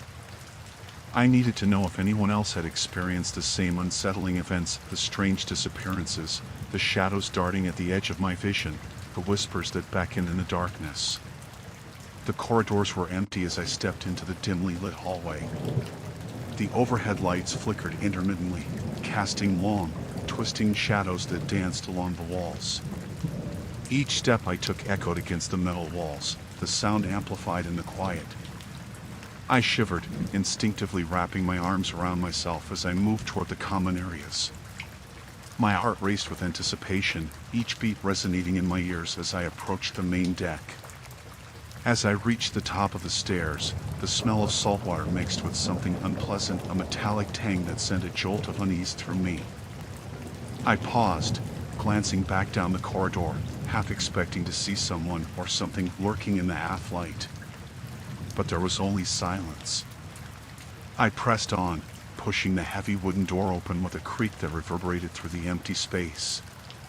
The deck was deserted, the chairs and tables arranged as if waiting for patrons who would never come. I stepped outside, letting the chilly breeze whip through my hair. The ocean stretched out endlessly, a dark, churning mass that seemed to pulse with a life of its own. I felt small and insignificant against its vastness, and yet there was something about the horizon that tugged at me, a hint of color peeking through the clouds. It was then that I heard it, a distant sound, like laughter, tarried by the wind. It was a haunting melody, echoing through the emptiness, and I couldn't tell if it was real or a figment of my fraying sanity. I turned my head, scanning the area for any sign of life, but the ship felt like a ghost town. The laughter faded, replaced by a low, mournful howl that sent a shiver down my spine. I stepped closer to the edge of the deck, peering over the railing. The ocean waves surged below, dark and ominous, as if they were hiding a secret just beneath the surface. A chill crept into my bones as I caught sight of something glimmering in the water, a flash of silver that vanished as quickly as it appeared. "Is anyone there?" I called out, my voice hoarse and uncertain. The only reply was the wind whistling through the rigging, a mournful sound that suggested I was truly alone. I turned back toward the interior of the ship, intending to search for other passengers. My instincts flared, every nerve in my body screamed to take action. The ship felt alive, and I could sense a presence lurking just beyond my reach. As I stepped back inside, I was met by the dim glow of the corridor. This time, however, I thought I saw movement, a shadow flitting past the edge of my vision. With a surge of adrenaline, I hurried after it, my footsteps quickening. The shadow led me deeper into the bowels of the ship, away from the sunlight and into the darkness that seemed to thrive in the staterooms and storage areas. Every instinct told me to turn back, but curiosity spurred me onward. I had to know what lay ahead. As I rounded a corner, I stopped dead in my tracks. The door to the crew quarters stood ajar, a sliver of darkness shining through the crack. I could hear muffled voices inside, hushed but urgent. My heart raced. I pressed myself against the wall and leaned closer, straining to listen. "Not safe here anymore," one voice whispered, shaking with suppressed fear. "We need to get the passengers off this ship." "Where's the captain?" another voice replied, sounding frantic. "He's the only one who can." The conversation faltered, and an uneasy silence settled over the space. My mind raced with questions. What had happened to the captain? Why was the crew so fearful? I stepped back, suddenly aware of the reality closing in around me. I shouldn't have come this far. Whatever horrors lurked behind that door, I didn't want to uncover them. But just as I turned to flee back to the safety of my cabin, I heard it again, the laughter, echoing in the distance, drawing me back toward the abyss. The unsettling thought gnawed at me. I wasn't alone. The ship was filled with nameless horrors, and they were hungry. The shadows lengthened, and with them, the feeling of despair wrapped tightly around my chest. I needed to escape, but the true terror of the SS Valerian was just beginning to reveal itself, and I feared I was trapped within its grasp.